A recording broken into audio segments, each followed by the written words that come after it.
Between 1870 and 1900, over 1 million domestic servants worked in America's grandest homes, enduring 17-hour days, brutal labor, and complete loss of personal freedom. Their hands were permanently damaged from harsh chemicals, their bodies broken by endless work. Yet they made the Gilded Ag's opulence possible through invisible sacrifice. Here's what life was really like for America's forgotten servant class. Before we start, likes and subscribes help me keep making these. Where are you listening from? Drop your city and time in the comments. I'm always reading them thinking, wait, people in New Zealand listen to history stories to sleep. Okay, tonight. It's the Gilded Age, but before we go anywhere, get cozy. Like actually cozy. Pillows good. Blanket situation handled. Perfect. Trust me on this one. You stand at the edge of a world dripping with wealth and staggering inequality. It's 1885, and you're shivering. Not just from the November chill biting through your thin wool coat, but from nerves. You're clutching a small battered suitcase containing everything you own in the world. 2 dresses, a nightgown, some undergarments, a hairbrush, and a faded photograph of your family back in Ireland. The mansion looms above you. 5 stories of imposing limestone and countless windows, each one like a judging eye. This is the Henderson family home, one of New York's finest addresses. And you, Mary Callahan, age 16, are about to become its newest and lowest ranking servant. Your stomach's not just empty, it's eating itself. You haven't had anything but a crust of bread since yesterday morning. The hunger makes your head light. Your thoughts fuzzy around the edges, but there's no time for that now. You've come too far to turn back. You take a deep breath and approach the service entrance. Not the grand front doors with their gleaming brass fixtures, but a narrow, unassuming door tucked away on the side of the house. Your potential salvation and prison all in one. Wait, so this isn't the main entrance? You might be thinking, no, it absolutely is not. And you'd better get used to that right now. The service entrance might as well be in another dimension compared to the front door. You'll learn that immediately. Servants and family members exist in parallel universes that overlap physically, but never ever socially. You raise your hand to knock, but before you can, the door swings open. A woman stands there, her face stern as a winter morning, her black dress impeccably pressed, a ring of keys hanging at her waist. This is Mrs. Wallace, the housekeeper, though you don't know that yet. She looks you up and down, her gaze calculating, assessing, almost surgical in its precision. Mary Callahan, she asks, her voice crisp as autumn leaves. Yes, Mom, you respond, trying to keep the tremor from your voice. You're late, she says, though you're not. You're exactly on time. But you'll quickly learn that in service on time is already late. Come in then, and wipe your feet thoroughly. I won't have you out-racking dirt into my house. My house, not the Hendersons' house, hers. That's your first lesson about Mrs. Wallace. In her mind, she doesn't work for the house. The house works for her, and so will you. The smell hits you first as you step inside. Beeswax and lemon oil from endless polishing. The faint lingering scent of yesterday's roast, and something else. Something distinctly human. The close quarters of many bodies living together, working together, sweating together. It's not unpleasant, just concentrated humanity. The narrow service corridor is dim compared to the bright autumn day outside, and it takes your eyes a moment to adjust. The walls are bare, practical. No fancy wallpaper here, no decorative moldings, just plain painted walls and a simple wooden floor worn smooth by countless servant footsteps. You'll be a scullery maid, Mrs. Wallace says, already walking briskly ahead, expecting you to follow. Lowest position for females in the household. You'll report to Mrs. Collins, the cook. Your oddities include washing dishes, scrubbing pots, cleaning the kitchen, peeling vegetables, hauling coal, and whatever else is required of you. She doesn't slow her pace as she continues. You'll be paid $3 per month with room and board provided. Half your wages will be held until the completion of your first year of service. If you leave before then, you forfeit that amount, $3 a month. To put that in perspective, the dress Mrs. Henderson will wear to dinner tonight costs $200, and people wonder why I'm still angry about wealth inequality. Your half-day off is Thursday afternoons from 2 o'clock until 9 in the evening. Provided all. Your work is complete. You are expected to attend church on Sundays. The family is Episcopalian. I assume you're Catholic. Yes, Mom, you say she sigh. There's a Catholic church 6 blocks away. You may attend early Mass, provided you're back in time to help with breakfast. You're led through a maze of back corridors and up a narrow staircase. The servant stairs built specifically so family and their guests never have to witness the mechanics of their luxury. These stairs are steep and cramped. Nothing like the grand central staircase you glimpsed through an open door. Up and up. You climb past the family's floors, past the main bedrooms, up to the very top of the house, the attic. Mrs. Wallace pushes open a door, revealing a small spare room with slanted ceilings following the roofline. There are 3 narrow beds crammed into the space, each with a small trunk at its foot. This is where you'll sleep, she says. You'll share with Annie and Catherine, the other scullery maids. That's your bed there. She points to the one directly, under the small window. The mattress is thin, the blanket rough wool, but it's a bed, and it's yours. And after weeks of uncertainty following your arrival in America, that means something. The house rises at 5. You'll be expected in the kitchen at 5:30 to help light the fires and begin breakfast preparations. Uniform is provided. She gestures to a folded stack on your bed. Black dress, white aprons, white caps. You're to keep it clean and pressed. Any questions? You have 1,000 questions, but you shake your head. Good. Change into your uniform and report to the kitchen. Mrs. Collins will be expecting you. And with that, she's gone, leaving you alone in a strange room in a strange house, about to begin a strange new life. Let me tell you something. That uniform, it's not just clothes. It's the physical manifestation of your new identity. The moment you put it on, you stop being just Mary Callahan. You become the scullery maid, and trust me, it feels different. The fabric is rough cotton, scratchy against your skin. The dress is black, the universal servant color that shows the least dirt, even though it shows every speck of dust. The apron is starched so stiffly, it could probably stand up on its own. And the cap, that seemingly innocent little white cap, it's actually the ultimate symbol of servitude. It marks you, brands you. It's the difference between being a person and being a function. You change quickly, your fingers fumbling with unfamiliar buttons and ties. The uniform doesn't quite fit. It's a bit large, clearly made to be worn by different girls of different sizes as they cycle through the position. You'll learn to take it in yourself later. Servants have to be handy with a needle.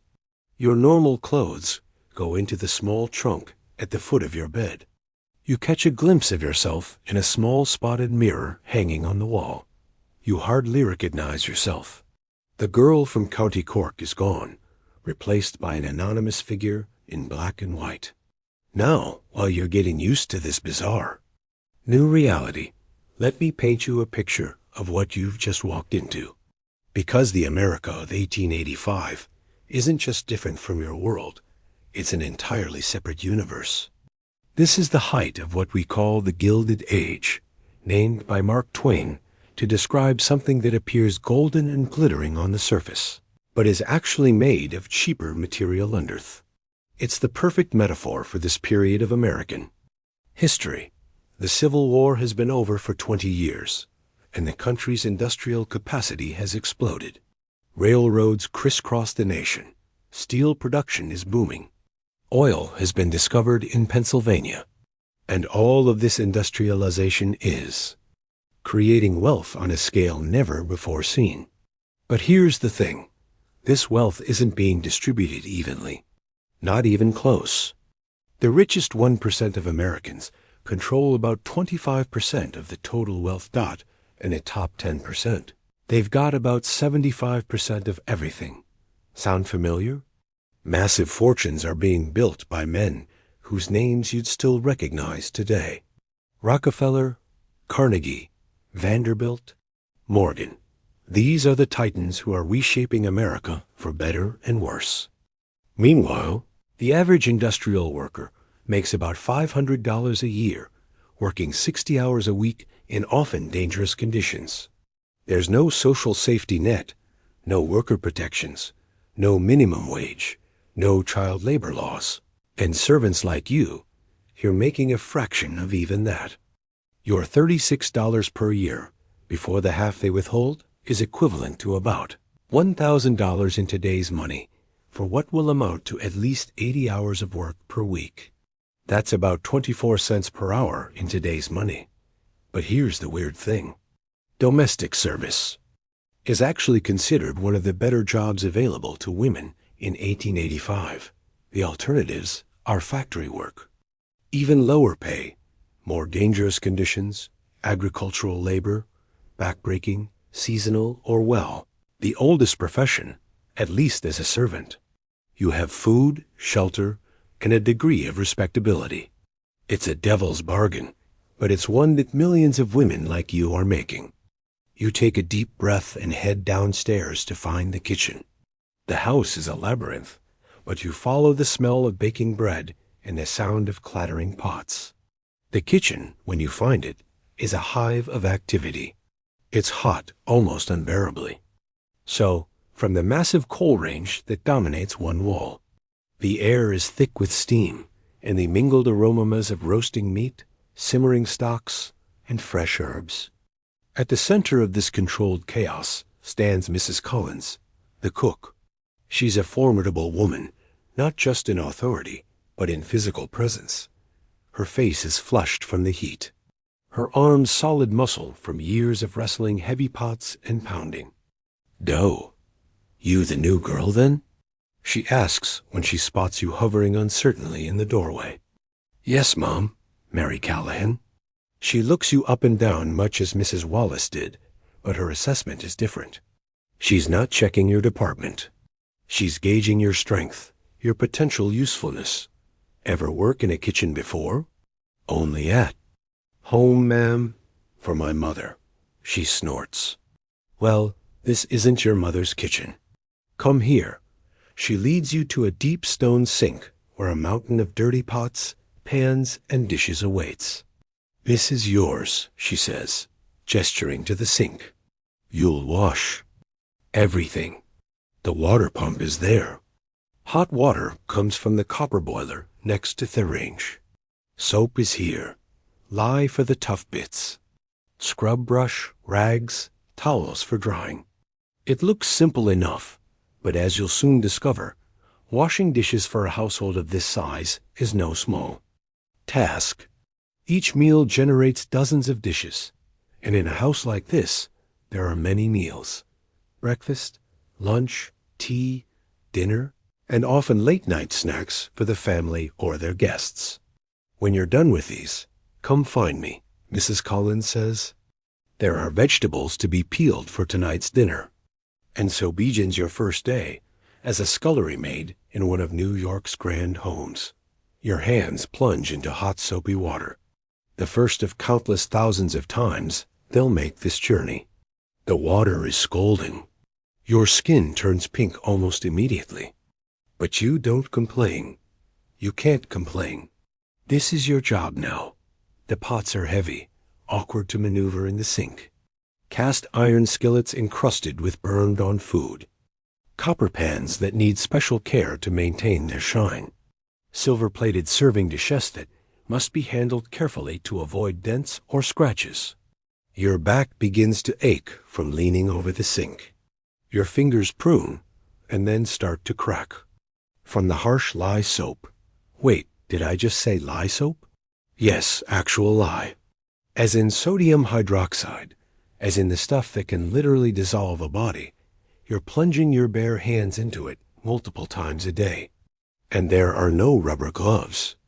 In 1885, by the way, just your skin versus industrial strength caustic chemicals. Fun times.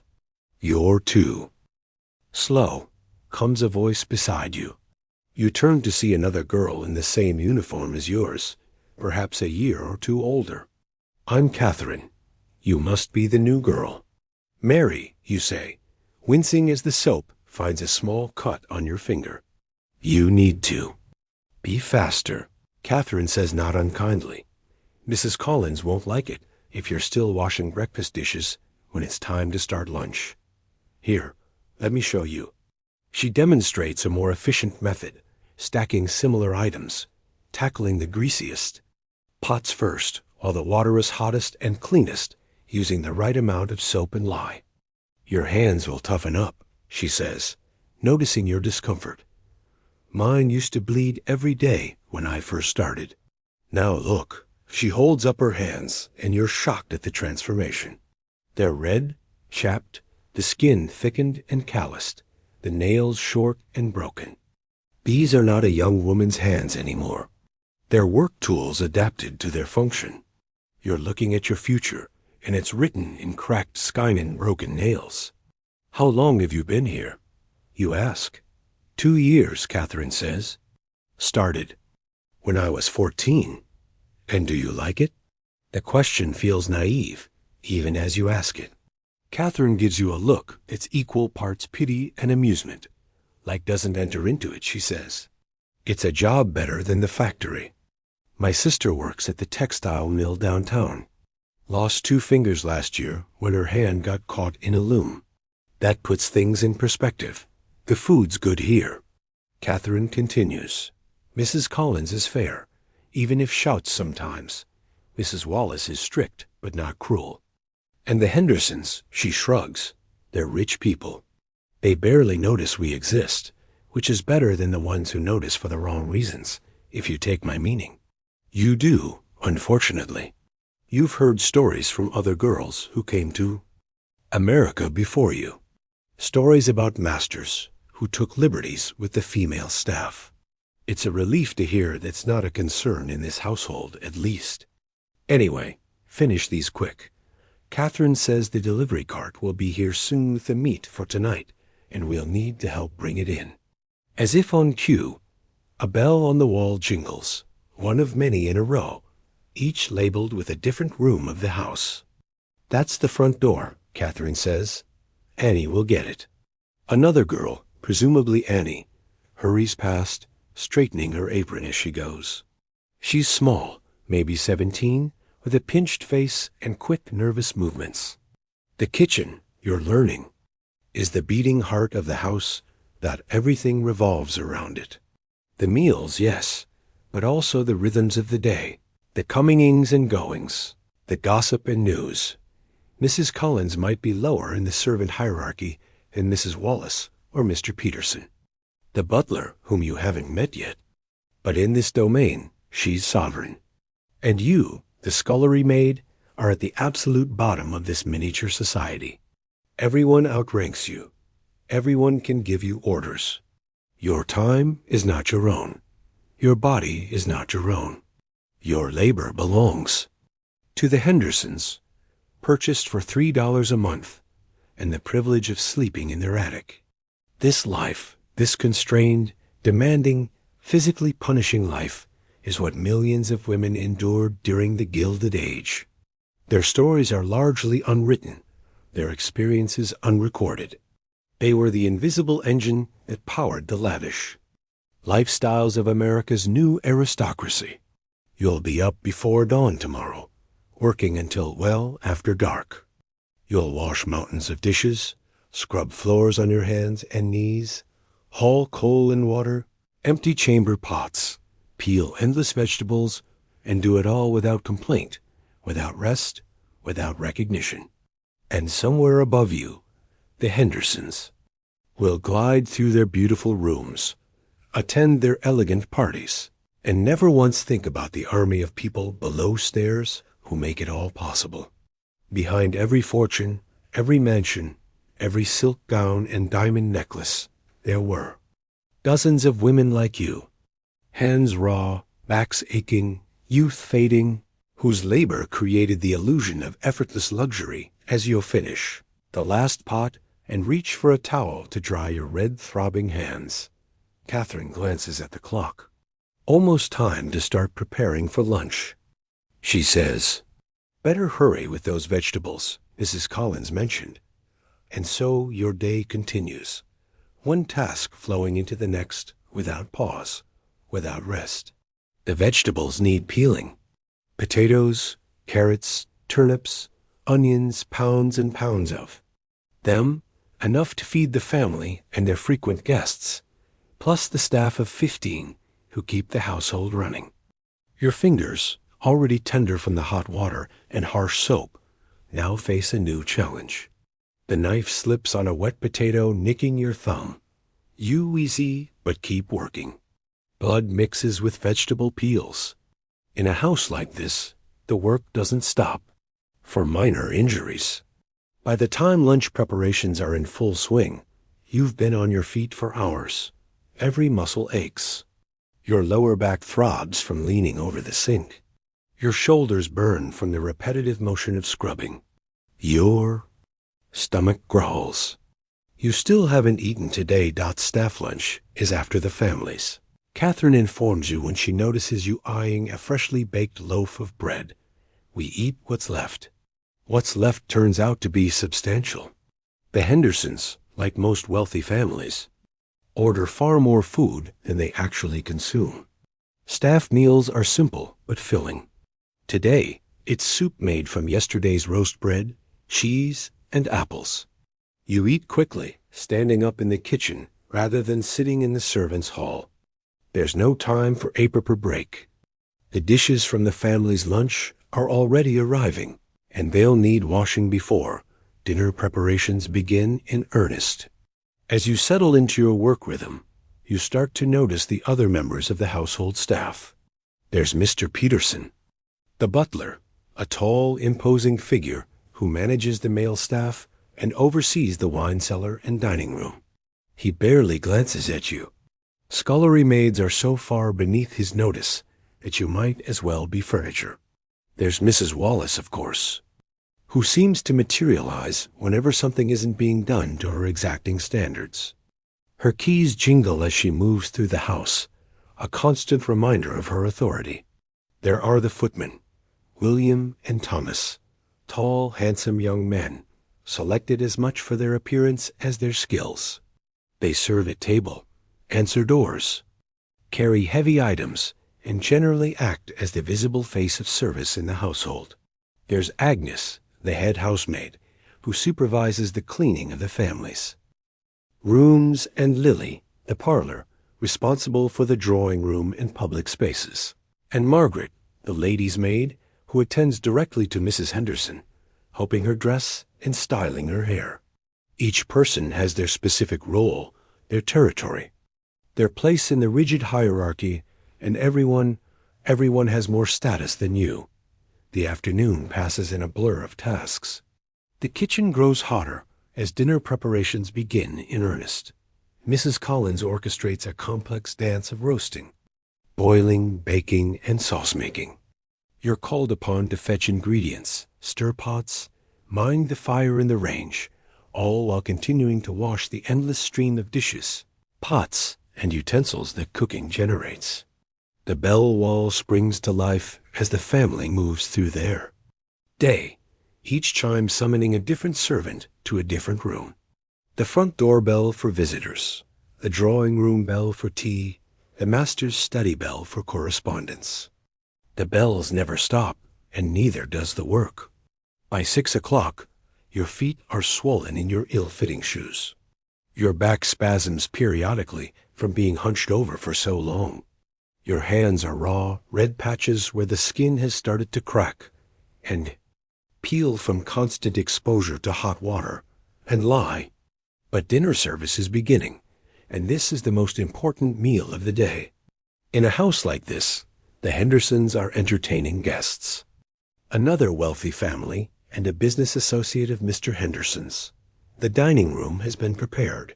The silver polish, the crystal gleaming, a damask tablecloth perfectly pressed. You catch a glimpse of the room as you help carry some of the prepared dishes to the butler's pantry, where Mr. Peterson will oversee their final presentation. The sight nearly stops you in your tracks. The dining room is a cathedral to wealth. A massive table dominates the space set with fine china, sterling silver, and crystal that catches the light from the chandelier above. Fresh flowers in silver. Vases run down the center of the table. The chairs upholstered in rich burgundy silk await the family and their guests. It's another world, a world you serve but will never be part of. Dinner in a house like this isn't just a meal. It's a performance. Course after course emerges from the kitchen. Oysters, soup, fish, roast, game, salad, cheese, dessert, fruit. Each requiring its own dishes, its own serving pieces, its own choreography of service. And every single item used, every fork, knife, spoon, plate, glass, serving dish will eventually make its way to your sink. As the family dines in splendor, the kitchen reaches a fever pitch of activity. Mrs. Collins shouts orders.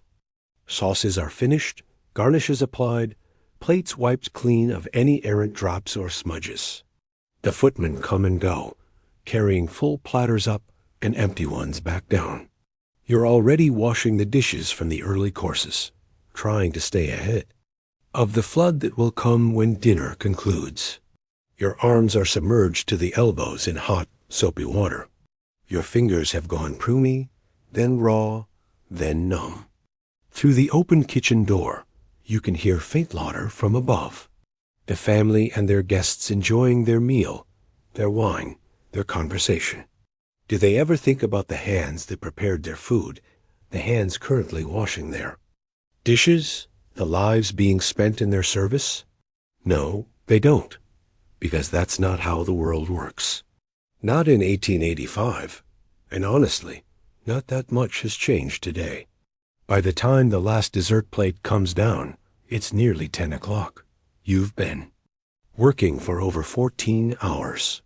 Your body has moved past pain to a sort of dull, persistent ache that seems to radiate from your very core. Almost done, Catherine says as she helps you with the final round of washing up. Just need to clean and bank the range for the night, scrub the kitchen floor, and set out the early morning provisions for breakfast. It's another hour before you're finally able to climb the narrow servant stairs to the attic room. Catherine and Annie trudge beside you, equally exhausted. None of you has the energy for conversation. The room is cold. Heat rises, but not all. The way to the attic, especially not in a house the size of the Hendersons. You can see your breath in the chilly air. The single window provides minimal ventilation, and the space holds the mingled scents of 3 working women. Sweat, laundry soap, hair oil, and the kitchen smells that cling to your clothes and skin. You change quickly in the cold, stripping off your uniform and pulling on your nightgown. There's no privacy, but you're all too tired to carry. The day has scoured away any sense of modesty or self-consciousness. As you sink onto your thin mattress, pulling the rough wool blanket up to your chin, you realize this is it. This is your life now. Tomorrow will be the same. And the day after, and the day after that. Your eyes close almost immediately, your body surrendering to exhaustion. But sleep comes with the knowledge that the bell will ring at 5, and it all begins again. This was the reality for countless women during America's Gilded Age. Invisible workers who made possible the visible splendor. Human machinery maintaining the illusion of effortless luxury. Their stories deserve to be told. The bell seems to ring about 30 seconds after you've closed your eyes, though in reality, it's been 5 hours. 5 precious hours of sleep that vanish. Like smoke as Catherine shakes your shoulder. Up, she says simply. Can't be late. Your body protests with every movement. Muscles you didn't know you had are screaming from yesterday's labor. Your hands throb. The cuts and cracks have stiffened. Overnight, and fresh pain blooms as you flex your fingers. But there's no time to coddle yourself, no time to ease into the day. The attic room is dark and freezing cold. November in New York, and there's no heat up here. Of course, there isn't. Heat costs money, and no one wastes money on servant comfort. Your breath makes little clouds in the air as you hurry to dress. Wash quick. Annie advises, nodding to a ceramic basin on the small washstand. The water in it is ice cold and barely enough to splash your face and hands. There's a communal towel already damp from the other girls. No privacy, no comfort, no concessions to dignity. Bathrooms down the hall, Catherine says, noting your confusion. But there's no time in the morning. You can use it tonight before bed. Maybe. Because even basic bodily functions are subject to the demands of the household schedule. The three of you dress quickly in the dark, fumbling with buttons and is. There's a rhythm to it, a practiced efficiency that you lack, but will soon develop. No one speaks much. Morning comes too early for conversation. You follow the others down the narrow servant stairs, your hand trailing along the wall for guidance in the dim light. The house is quiet at this hour. The family won't rise for several more hours, but the service areas are already coming to life.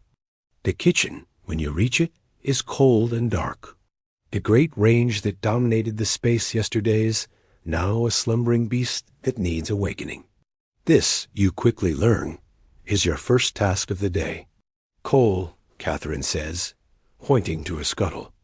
Fill it from the bin in the back, then lay the fire. Mrs. Collins will be down soon, and she'll want the range hot. The coal bin is in a small courtyard behind the kitchen. You step outside into the pre-dawn darkness, the cold hitting you like a physical blow. The city is quiet at this hour. No carriages on the streets yet. No vendors calling their wares. Just the distant sound of factory whistles, calling the earliest. Shift workers. The coal is heavy, the scuttle awkward to manage. You fill it as full as you can lift, then stagger back inside, your arms strained with the weight. Coal dust smudges your clean uniform, works its way under your fingernails, into the cracks in your skin. It burns. Laying the fire in the range is an art you don't yet possess. A kindling goes on top of crumpled newspaper, the coal arranged to allow for airflow. Your first attempt fails. The paper burns, but the coal doesn't catch. Not enough kindling, comes a voice from the doorway. Mrs. Collins has arrived. Her face a mask of early morning irritation. Start again, and be quick about it. You rebuild the fire, adding more kindling this time, arranging the coal more carefully. Your hands shake slightly, not just from the cold, but from the awareness that you're being watched, judged. When the fire finally catches, the relief is palpable. Now, Theckaper, Mrs. Collins says, nodding to a large boiler attached to the side of the range. We'll need hot water for breakfast preparations. You fill the copper from the pump. Another heavy, awkward task. Then turn your attention to the rest of the kitchen. There are lamps to be lit, surfaces to be wiped down, yesterday's ashes to be removed from the range. By the time the first pail, light of dawn filters through the kitchen windows. You've been working for an hour, and breakfast preparations are in full swing. The kitchen has transformed from a cold, dark cave to a hive of bustling activity. Mrs. Collins needs bread dough with practiced movements, her strong arms working the mass into submission. Catherine chops ham for the family's breakfast. The knife moving at a speed that makes you nervous. Annie sets up the coffee service, measuring beans into the grinder. And you? You're peeling potatoes for hash. Your fingers clumsy with cold and fatigue. The knife slips again, nicking your already damageddoned. You see, but keep working. Blood mingles with potato starch. Yesterday's lesson already learned. The work doesn't stop for minor injuries. Faster, Mrs. Collins says, glancing at your slow progress. The family breaks their fast at 8, and we've still got eggs, muffins, and porridge to prepare. You pick up the pace, ignoring the stinging in your hands. The potatoes need to be diced next, then into a cast-iron skillet with onions and the ham. Catherine is chopping. The smell makes your empty stomach growl audibly. Staff breakfast after the families, Mrs. Collins reminds you, though not unkindly. There's tea there if you want it. She nods to a pot on the corner of the range. The tea is strong, bitter, and scalding hot. It burns your tongue, but sends a wave of blessed warmth through your tired body. You drink it gratefully, not even minding the absence of milk or sugar. The kitchen settles into a choreographed dance of breakfast preparation. Each person has their role, their tasks, their space. You're still learning the steps, still bumping into others, still getting in the way. But there's a certain beauty to it, a functional harmony that emerges from necessity and repetition. At precisely 7:30, the first bell of the day rings. Mr. Henderson's dressing room. The day officially begins. That'll be Mr. Peterson, Mrs. Collins says, nodding to the bell. He takes the master his morning tea. As if summoned by his name, the butler appears in the kitchen doorway. Mr. Peterson is tall, his posture perfect, his expression purposely solemn. His black suit is immaculate, his white shirt starched within an inch of its life. He's the very picture of dignity and service. "Good morning, Mrs. Collins," he says, his voice as crisp as his appearance. "The master's morning tea, if you please." "Ready and waiting, Mr. Peterson," Mrs. Collins replies, gesturing to a silver tray already prepared with a pot of tea, a cup and saucer, and a small plate of thin toast. Mr. Peterson inspects the tray with a critical eye, adjusts the position of the cup slightly, then lifts it with the effortless grace of long practice. He doesn't acknowledge you or the other junior staff in the servant hierarchy. He might as well be royalty compared to a scullery maid. After he leaves, the pace in the kitchen accelerates. More bells begin to ring as the family wakes. Maids hurry up and down the stairs, carrying hot water for washing, removing chamber pots. Yes, that's your job too. Emptying the family's night soil, preparing rooms for the day. The breakfast dishes emerge from the pantry. Fine bone china, delicate cups, silver serving pieces. Everything must be perfect. Everything must be hot. Everything must be ready exactly on time. At 8 o'clock, the family sits down to breakfast in the morning room, a light-filled space designed specifically for this meal. You get a glimpse of it as you help carry dishes up from the kitchen. Pale yellow walls, white moldings, a table set with fresh flowers and gleaming silver. You also get your first look at the Hendersons themselves. Mr. James Henderson is in his 50s, a solidly built man with mutton chop whiskers and the confident bearing of someone who has never questioned his place in the world. He made his fortune in railways and banking, expanding the modest business he inherited from his father into a small empire. Mrs. Elenina Henderson is perhaps 10 years younger than her husband, still beautiful in a carefully maintained way.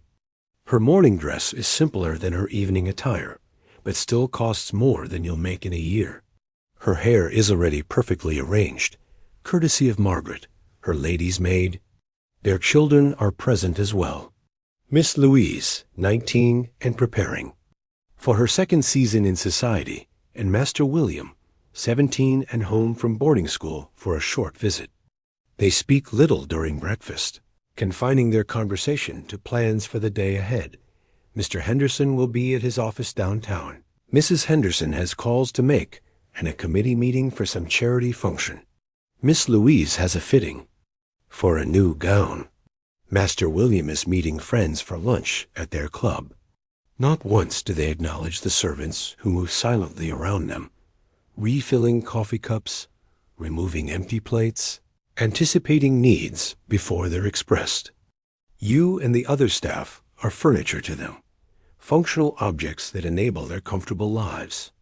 Toast, Mrs. Henderson says simply, not looking up from the letter she's reading. And instantly, William the footman presents the toast rack for her selection. The eggs are tepid, Miss Louise complains, poking at her plate with a silver fork.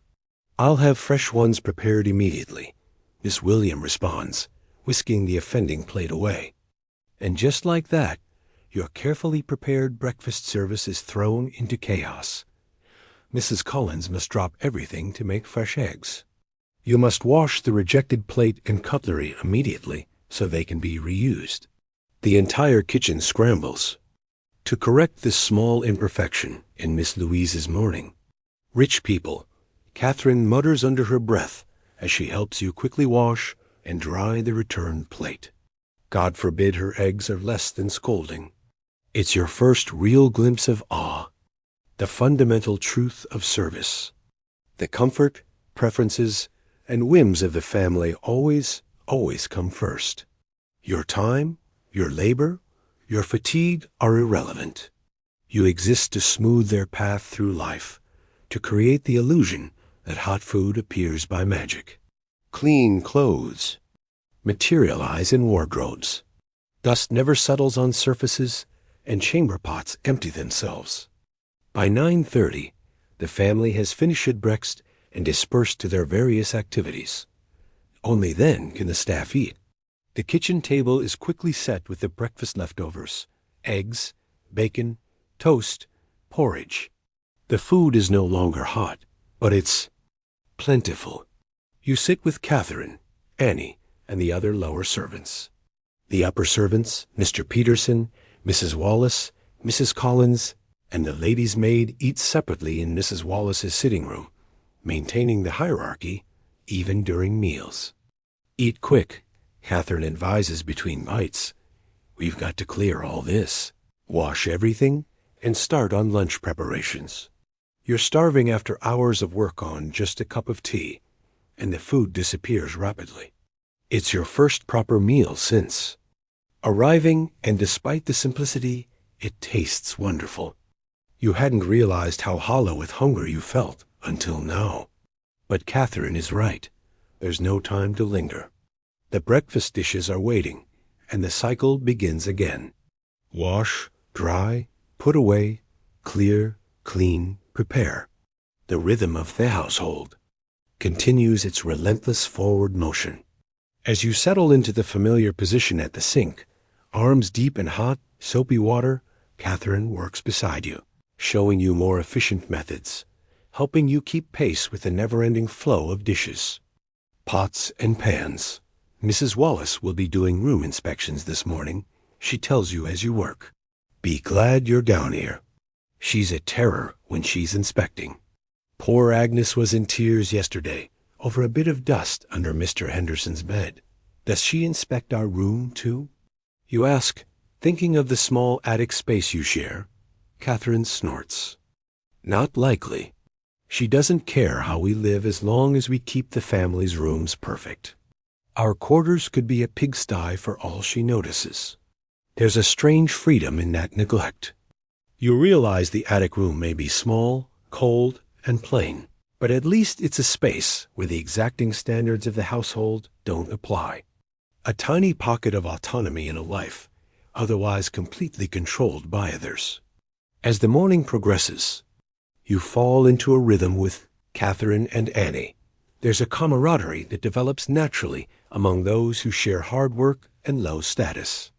You learn more about them as you wash, chop, scrub, and carry together.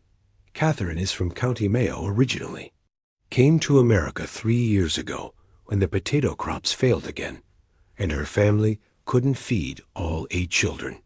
She sends half. her wages home to help her parents and younger siblings.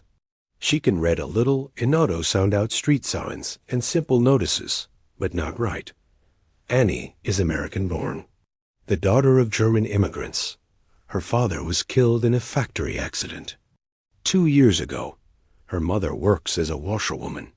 Annie's wages help support her 3 younger siblings. She's desperately afraid of losing her position. Jumps at every bell, flinches when Mrs. Wallace or Mrs. Collins raises their voice. What about you? Catherine asks as you scrub a particularly stubborn pot. What brought you here? The question is simple but opens a flood of memories. Home, the small farm in County Cork where you grew up. The ever-present worry about rent. The hunger that became your constant companion after your father died and your mother struggled to keep the land. The letter from your aunt in America, promising work and opportunity. The collection taken up by the village to pay for your passage. The terrifying journey across the Atlantic in steerage class, packed in with hundreds of other desperate souls seeking a better life. The bewildering chaos of Castle Garden. Immigration Depot. The relief of finding the Hendersons' address and securing a position. Same as everyone, you say simply, looking for something better. Catherine nods. She understands without needing the details. Your story is her story is. Annie's story is the story of millions who came to America, hoping to escape poverty and find opportunity. Mrs. Wallace says you're to help with the laundry this afternoon. Annie tells you as lunch preparations begin. The washerwomen come on. Mondays, but there's always extra to be done. Laundry. Another back-breaking task in a house of this size. Sheets, tablecloths, napkins, clothing, mountains of fabric that need sorting. Soaking, scrubbing, rinsing, wringing, hanging, ironing. All done by hand with lye soap, boiling water, and raw muscle power. Better than chamber pots, Catherine says with a grim smile. That's tomorrow's joy for you. Before you can contemplate that particular pleasure, Mrs. Collins calls you over to help with lunch. The Hendersons take a lighter midday meal. Cold meats, salad, soup, bread, but it still requires careful preparation and presentation. You're tasked with washing lettuce leaves one by one, inspecting each for dirt or insects, then patting them dry with a clean cloth. It's tedious, time-consuming work, but a break from the constant dishwashing. Your hands are grateful for the respite, though the cold water stings the cuts and cracks. Not like that, Mrs. Collins corrects when she sees your technique. Gently. If you bruise the leaves, they'll brown faster. The family doesn't eat brown lettuce. Heaven forbid the Hendersons should encounter a less than perfect salad leaf. You adjust your approach, handling each piece of greenery as if it were made of delicate glass. As you work, you hear the comingings and goings of the household above. The front door opening and closing as Mr. Henderson leaves for his office. The rustle of silk as Mrs. Henderson descends the stairs for her morning calls. The quick light. Footsteps of Miss Louise as she moves from room to room, restless and bored. These sounds, these movements dictate the rhythm of your day. Every activity below stairs is tied to the activities above. Their lives shape yours in the most immediate, practical way. Just before noon, the bell for Mrs. Henderson's room rings. Margaret hurries to answer it, returning moments later with instructions for lunch. Mrs. Henderson will take lunch in her sitting room. She informs Mrs. Collins she has a headache and doesn't wish to come down.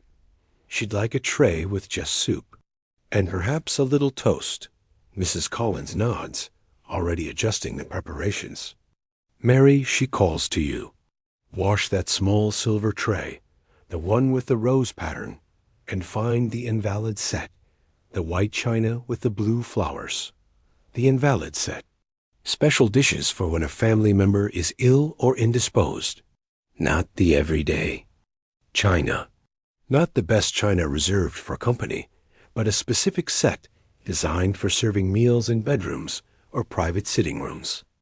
It strikes you suddenly the absurd luxury of having multiple sets of dishes for different purposes, different occasions, different moods.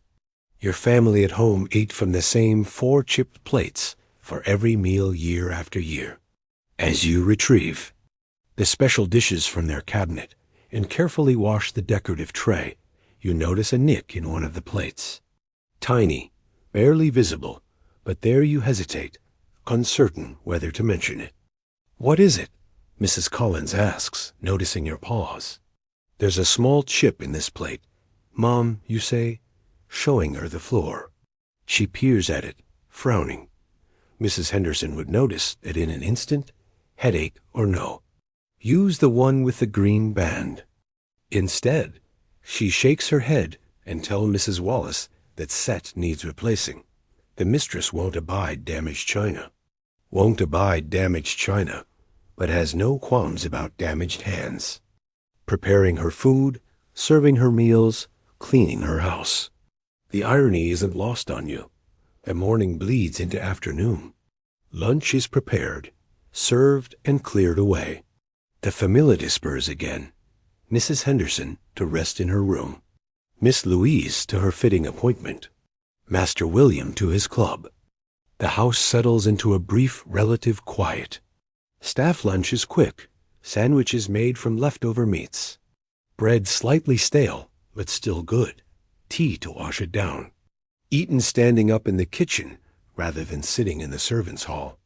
There's too much to do to waste time on proper meals. After lunch comes your introduction to laundry duty. Mrs. Wallace appears in the kitchen, keys jingling at her waist, and beckons you to follow her. She leads you to a small room off the kitchen, where 2 large copper tubs sit at top stove grates. Monday is wash day for the big items, she explains. The washerwomen handle the sheets, towels, and tablecloths. But there's always delicate items that can't wait or can't be trusted to outside hands. The tubs are already filled with hot water, steam rising in lazy curls. A cake of harsh Lee soap sits on a small table, along with a washboard, a stick for stirring, and a pile of white fabric. The mistress is under things, Mrs. Wallace says, nodding to the pile. And Miss Louise's, they need washing before tomorrow. Soap, scrub, rinse twice, then through the wringer. Hang them in the drying room when you're done. With that, she's gone, leaving you alone with the intimidating task. The undergarments are fine cotton and silk, delicate lace and ribbon, so different from your own plain serviceable underwear. Each piece probably costs more than you'll make in a month. You approach the task cautiously, afraid of damaging the expensive garments. The soap is harsh, but you can't use too much or it will yellow. The white fabric. The washboard's ridges are rough on your already damaged hands, but each piece needs thorough scrubbing to remove perspiration stains. The steam rises around you, turning the small room into a sauna. Sweat trickles down your back, plasters your hair to your forehead. Your uniform sticks to your skin, heavy and uncomfortable, but there's no relief, no break. The washing must be completed before you can return to your regular kitchen duties. By the time you finish, soap, scrub, rinse, wring, repeat. Your arms ache from the effort. Your hands burn from the hot water and lye. And your back throbs from leaning over the tubs. The drying room, when you finally carry the wet laundry, there is at least warm, a rare comfort in your day.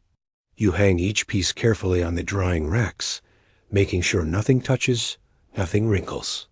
They'll need ironing tomorrow, but it's someone else's task, thankfully. As you return to the kitchen, you catch a glimpse of the clock. Nearly 4. You've been working for 11 hours already, with at least 6 more to go before you can sleep. The realization settles like a weight on your shoulders. This is your life now.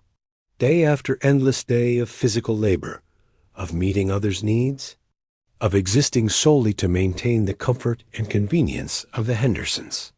You wonder briefly what they're doing at this moment. Is Mrs. Henderson still resting with her headache? Is Miss Louise admiring her new gown in the mest's mirror? Is Master William enjoying drinks with his friends at their club?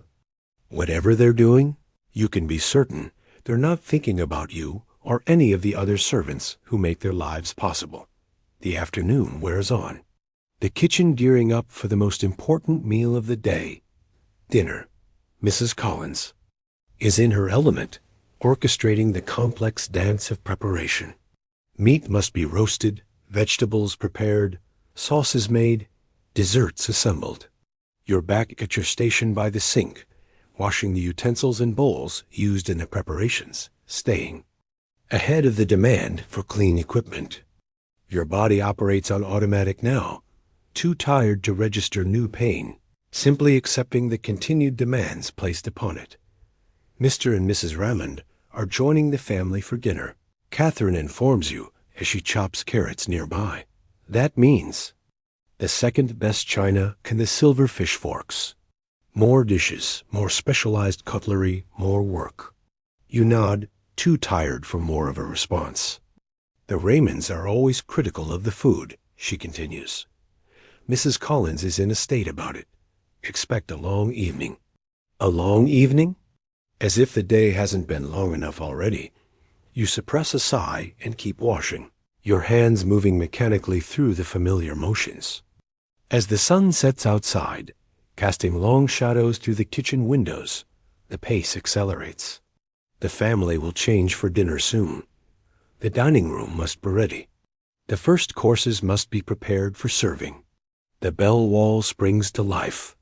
Mr. Henderson's dressing room, Mrs. Henderson's bedroom, Miss Louise's room, Master William's room. The upper servants rush to assist with evening dress, jewelry, hair, and below in the kitchen, the real work continues. The invisible labor that makes the visible splendor possible.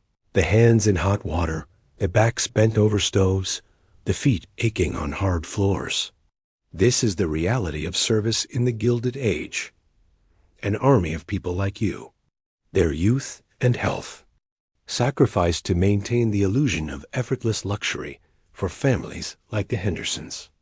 Their comfort built on your discomfort, their leisure purchased with your labor. As dinner preparations reach their climax, Mrs. Collins suddenly turns to you. Mary, fetch more butter from the cold box quickly now. You hurry to obey, you're tired. Feet carrying you to the small room off the kitchen, where perishables are kept cool with blocks of ice. The cold box is a large wooden cabinet with ice compartments and shelves for food storage. You're reaching for the butter when you hear a crash behind you, followed by Mrs. Collins's cry of dismay. Rushing back, you find a disaster. A large copper pot of sauce has slipped, spilling its contents across the kitchen floor and splashing several nearby surfaces. Don't just stand there, Mrs. Collins shouts, her face flushed with panic. Get them up quickly. The kitchen erupts into frantic activity. Catherine grabs cloths to contain the spill. Annie rushes to prepare a replacement source. Mrs. Collins stirs another pot to prevent it from burning while issuing a stream of instructions. And you? You're on your hands and knees, souping up expensive sauce with rags, then scrubbing the floor to remove every trace. The family must never know there was a mishap. The dinner service must proceed flawlessly, despite the chaos below stairs. It's a perfect metaphor for service itself. Crisis and recovery happening out of sight, ensuring fat surface visible. To the family remains pristine and undisturbed. As you scrub frantically at a splash of sauce that's reached the base of the range, you catch Catherine's eye. She gives you a quick, tired smile of solidarity. This shared moment of crisis has made you one of them, fully inducted into the hidden world of service. The first dinner bell rings, signaling that the family and their guests are seated in the dining room. Despite the kitchen disaster, despite the frantic recovery, the meal will begin on time. The courses will arrive hot and perfectly presented, and the Hendersons will never know how close their dinner came to ruin. This is the true skill of service, not just the physical labor, but the creation and maintenance of an illusion. The illusion that wealth and comfort happen effortlessly, that fine meals appear by magic, that houses clean themselves, that clothes wash and mend themselves, and it's all made possible by people like you. People whose stories rarely get told. Dinner service is a marathon, not a sprint. As the family and their guests settle into the dining room, you and the other servants below stairs launch into a carefully choreographed dance that will last for the next 3 hours. Each course, and there are 8 of them tonight, requires its own dishes, its own serving pieces, its own garnishes and accompaniment. And each item once used makes its way back down to the kitchen to your waiting hands at the sink. Keep up, Catherine urges as the first wave of dishes returns. Soup bowls and spoons still hold full, in some cases, because God forbid a wealthy person finish what's on their plate. They'll be sending down the fish course soon. Your hands already raw and cracked, plunge back into the hot soapy water. The pain is immediate, sharp, but there's no time to nurse your wounds. The dishes must be washed, dried, and put away immediately. The sink must be clear for the next course's aftermath. Above you in the dining room, the conversation flows as smoothly as the wine. Mr. Henderson discusses business. Prospects with Mr. Raymond. Mrs. Henderson and Mrs. Raymond exchange society gossip. Miss Louise flirts delicately with the Raymond son, a Yale student home for the weekend. Footmen move silently around the table, serving, clearing, anticipating needs. And below you wash and wash and wash. By the time the dessert plates come down, your back is screaming from being hunched over the sink for so long. Your feet throb in your ill-fitting shoes. Your hands have gone from painful to numb, which is almost a blessing. Almost home, Catherine says, helping you with the final wave of crystal and silver. Just the coffee service left, and that's not so bad. Not so bad is relative at this point. Even the delicate coffee cups with their thin handles and gold rims feel impossibly heavy in your tired hands. It's after 10 when the last of the dinner dishes are finally washed, dried, and put away. But your day isn't over. Not even close. Now we clean the kitchen, Mrs. Collins announces, surveying the battlefield that her domain has become. Everything spotless for breakfast preparations. Cleaning the kitchen after a full day of cooking is its own special hell. Every surface is splattered with grease or sauce. Flour dusts the works. Vegetable peelings cling to the floor despite your best efforts to keep up during the day. You're assigned to the range, the massive, still-hot iron beast that dominates the kitchen. It needs to be cleaned of food spills, ashes removed from the firebox, the surface blackened with special polish to prevent rust dot. It's filthy physical work, and the range is still hot enough to burn your skin if you're not careful. Catherine takes the floors on her hands and knees with a brush and bucket, scrubbing every inch. Annie tackles the works and counters, scouring them with salt and lemon to remove stains. Mrs. Collins oversees it all, her critical eye missing nothing.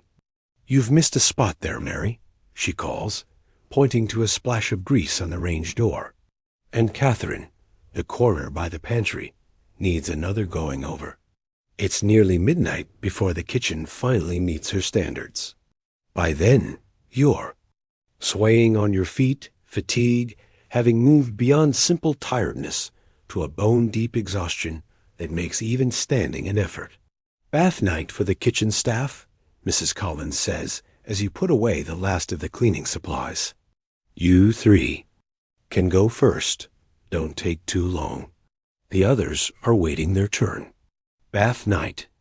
The words penetrate your exhausted brain slowly. Bath. You haven't been proper likely since you left your aunt's tiny apartment 3 days ago. Once a week, Catherine explains as she leads you and Annie to a small room off the kitchen courtyard. Household staff bathe on Tuesdays, kitchen staff on Mondays, men on Wednesdays. The bath is a large copper tub set before a small stove that heats water in a copper boiler. The room is warm, steamy, and smells of lye soap and damp. We share the water, Annie says, already unbuttoning her uniform. First come, cleanest bath. Wait, what? That's right. You take turns in the same bath water. A practice that's as economical as it is unsanitary. Hot water requires fuel to heat, and fuel costs money. No household, no matter how wealthy, wastes money on multiple bathtubs of hot water for servants. Since you're new, you're offered the chance to go first. A small kindness from Catherine and Annie that you accept gratefully. You strip off your grimy uniform, suddenly self-conscious despite your fatigue. The other girls politely turn away, giving you what privacy they can in the small space. The water is gloriously hot, a blessed relief for your aching muscles. You sink into it with a sigh that's almost indecent in its pleasure. For a few precious minutes, you allow yourself to simply feel the heat seeping into your tired body, soothing the worst of the day's aches. But you can't linger. Others are waiting, and tomorrow comes early. You scrub quickly with the harsh lye soap, the same soap used for laundry and dishes. Because why would servants need anything gentler? Washing away the cold dust, food stains, and sweat of your first full day. Your hair gets the same treatment. A quick wash with lye soap that gets it clean, but leaves it feeling like straw. There are no luxuries here. No scented oils, no soft towels, no lotions for your damaged hands. Just basic cleanliness achieved as efficiently as possible. All too soon, you're out of the tub, drying off with a rough towel, while Catherine takes. Herder. The water is already cloudy with the day's grime, but she doesn't complain. This is the system, and you all work within it. Clean, exhausted, but feeling marginally more human. You make your way up the servants' stairs to the attic room. The house is quiet now, the family and their guests having retired for the night. The gas lamps have been turned down, leaving the corridors in shadow. In the attic, you change into your nightgown by the dim light of a single candle. The air is freezing. November in New York, and heat still doesn't rise this far. You can see your breath as you quickly shed your underclothes and pull the nightgown over your head. First day's the worst, Catherine says as she returns from her bath, her hair damp and already beginning to freeze in the cold air. It gets well, not easier, but you get used to it. You nod, too tired for words, and sink onto your thin mattress. The sheets are clean but rough, the blanket inadequate against the cold. You curl into a ball for warmth, pulling the blanket up to your chin. Sleep comes almost instantly, a deep, dreamless unconsciousness born of absolute exhaustion. Your body surrenders to it gratefully, knowing it will be all too short. The bell seems to ring minutes after you've closed your eyes, though again it's been 5 hours. Another day begins, and so it goes. Day after day, your life settles into a rhythm defined by bells, by meals, by the family schedule. Each day brings the same tasks. Lighting fires, washing dishes, scrubbing floors, polishing silver, hauling coal and water, emptying chamber pots, preparing food. The work never ends. It merely changes form. Your body adapts as bodies do when pushed to their limits repeatedly. The constant pain in your hands dulls to a persistent ache. Your back grows stronger, better able to support hours of leaning over sinks and stoves. Your feet toughen in your ill-fitting shoes. You learn the rhythms of the household, the personalities of its inhabitants, both upstairs and down. Mr. Henderson is stern but fair, rarely noticing the servants unless something goes wrong. Mrs. Henderson is more demanding, her standards impossibly high, her criticism swift and cutting. Miss Louise is capricious, changing her mind frequently, requiring items to be brought up and then taken away again, meals to be prepared and then rejected because she's suddenly not hungry. Below stairs, the hierarchy becomes clearer with each. Passing day. Mr. Peterson, the butler, and Mrs. Wallace, the housekeeper, are the undisputed rulers of their respective domains. Mrs. Collins reigns supreme in the kitchen. The lady's maid and valet occupy a strange middle ground. Technically servants, but with special status due to their close contact with the family. And you, the scullery maid, remain at the bottom, taking orders from everyone, doing the tasks no one else wants to do. But there are small mercies, small moments of humanity that make the life bearable. Catherine's friendship, her quiet guidance and occasional humor. Mrs. Collins slipping you an extra piece off bread when you look particularly tired. The rare half-day off on Thursday afternoons when you can leave the house for a few precious hours. What do you do on your half-days? You ask Catherine one morning as you scrub pots together. Sometimes I visit my cousin in the Lower East Side. She says, sometimes I just walk in the park if the weather's decent. Sometimes I sleep. She laughs at the last one. But you understand the appeal. Sleep is the most precious commodity for a servant. There's a free reading room at the settlement house. Annie offers quietly. They have newspapers and books, and no one minds if you just sit for a while. Just sitting. Such a simple luxury, yet one you're rarely afforded during your working hours. And sometimes, Catherine adds with a conspiratorial grin, we go to the penny gaff at your confused look, she explains. Cheap entertainment, music, comedy, a bit of dancing, nothing too wild, but a sight better than staring at these four walls. The thought of entertainment, of music and laughter, seems impossibly distant from your daily reality of drudgery and exhaustion. But Thursday is coming, and with it, your first half-day of freedom since arriving at the Hendersons.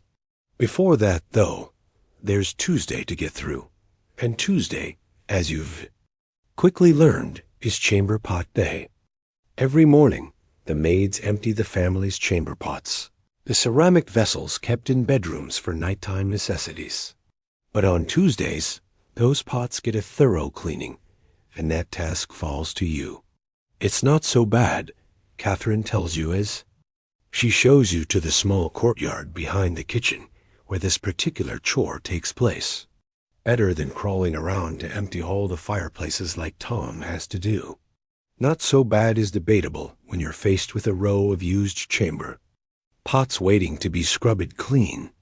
The smell is exactly what you'd expect, and the task is exactly as unpleasant as it sounds. You tie a cloth over your nose and mouth, a small protection against the stench, and set to work. Boiling water, strong lye soap, and a stiff brush are your weapons against the filth. You scrub each pot thoroughly. Rinse it with more boiling water. Then set it in the sun to dry and air out. At least it's outside, Annie says, passing through the courtyard with a basket of vegetables from the small kitchen garden. Better than being stuck inside all day. She's right. You realize, despite the unpleasantness of the task, there's a certain freedom in being outdoors, away from the watchful eyes of Mrs. Wallace and Mrs. Collins. The November air is crisp, but not unbearably cold. The weak sunlight on your face feels like a luxury after days spent mostly in the kitchen's artificial light. You scrub with renewed energy, focusing on the small pleasure of fresh air rather than the disgusting nature of the job. This, you're learning, is how servants cope, finding tiny moments of relief, of autonomy, of humanity in a life that often denies all three. By midday, the chamber pots are clean, dried, and returned to their places in family's bedrooms. Your hands are raw again from the harsh soap and hot water, but there's a small sense of satisfaction in completing a dreaded task. One more hurdle cleared, one more skill added to your growing repertoire of servant abilities. Back in the kitchen, lunch preparations are in full swing. Today, the Hendersons are entertaining Mrs. Henderson's sister and her husband for a midday meal. The menu is more elaborate than usual. Cold salmon with cucumber sauce, roast chicken, asparagus, hothouse grown at this time of year, at considerable expense, and a complicated dessert involving spun sugar. Mrs. Collins is in her element, directing the kitchen with the precision of a battlefield general. Catherine chops vegetables with mechanical efficiency. Annie arranges delicate china plates in warming drawers, and you wash as always, staying ahead of the demand for clean utensils and bowls. Mary, Mrs. Collins, calls suddenly. "I need you to run an errand. The fishmonger has sent the wrong order, and we need more salmon immediately. Takathi's note to Mr. Phillips at the market on 3rd Avenue. Tell him it's urgent. An errand outside during working hours." It's like being offered an unexpected holiday. You dry your hands quickly, take the hastily scribbled note, and practically run for the service door. Mrs. Collins calls after you. And don't dawdle straight there, and straight back. The November air hits your face like a blessing as you step outside. After days in the overheated kitchen, the coolness feels incredible. You take a deep breath, savoring the simple pleasure of being outdoors alone with a legitimate reason to be away from the sink. The streets of New York in 1885 are a chaotic symphony of sound and motion. Horse-drawn carriages clatter over cobblestones. Vendors call their wares from carts and stalls. Delivery boys dart between pedestrians. Ladies in fine dresses stroll with parasols and small dogs. Gentlemen hurry along in top hats and frock coats.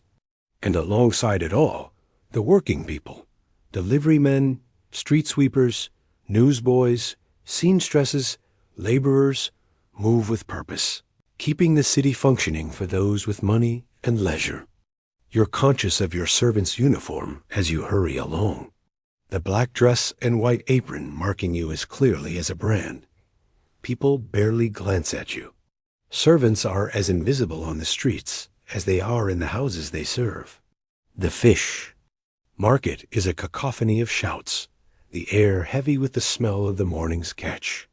You find Mr. Phillips, deliver Mrs. Collins's note, and wait while he prepares the correct order of salmon.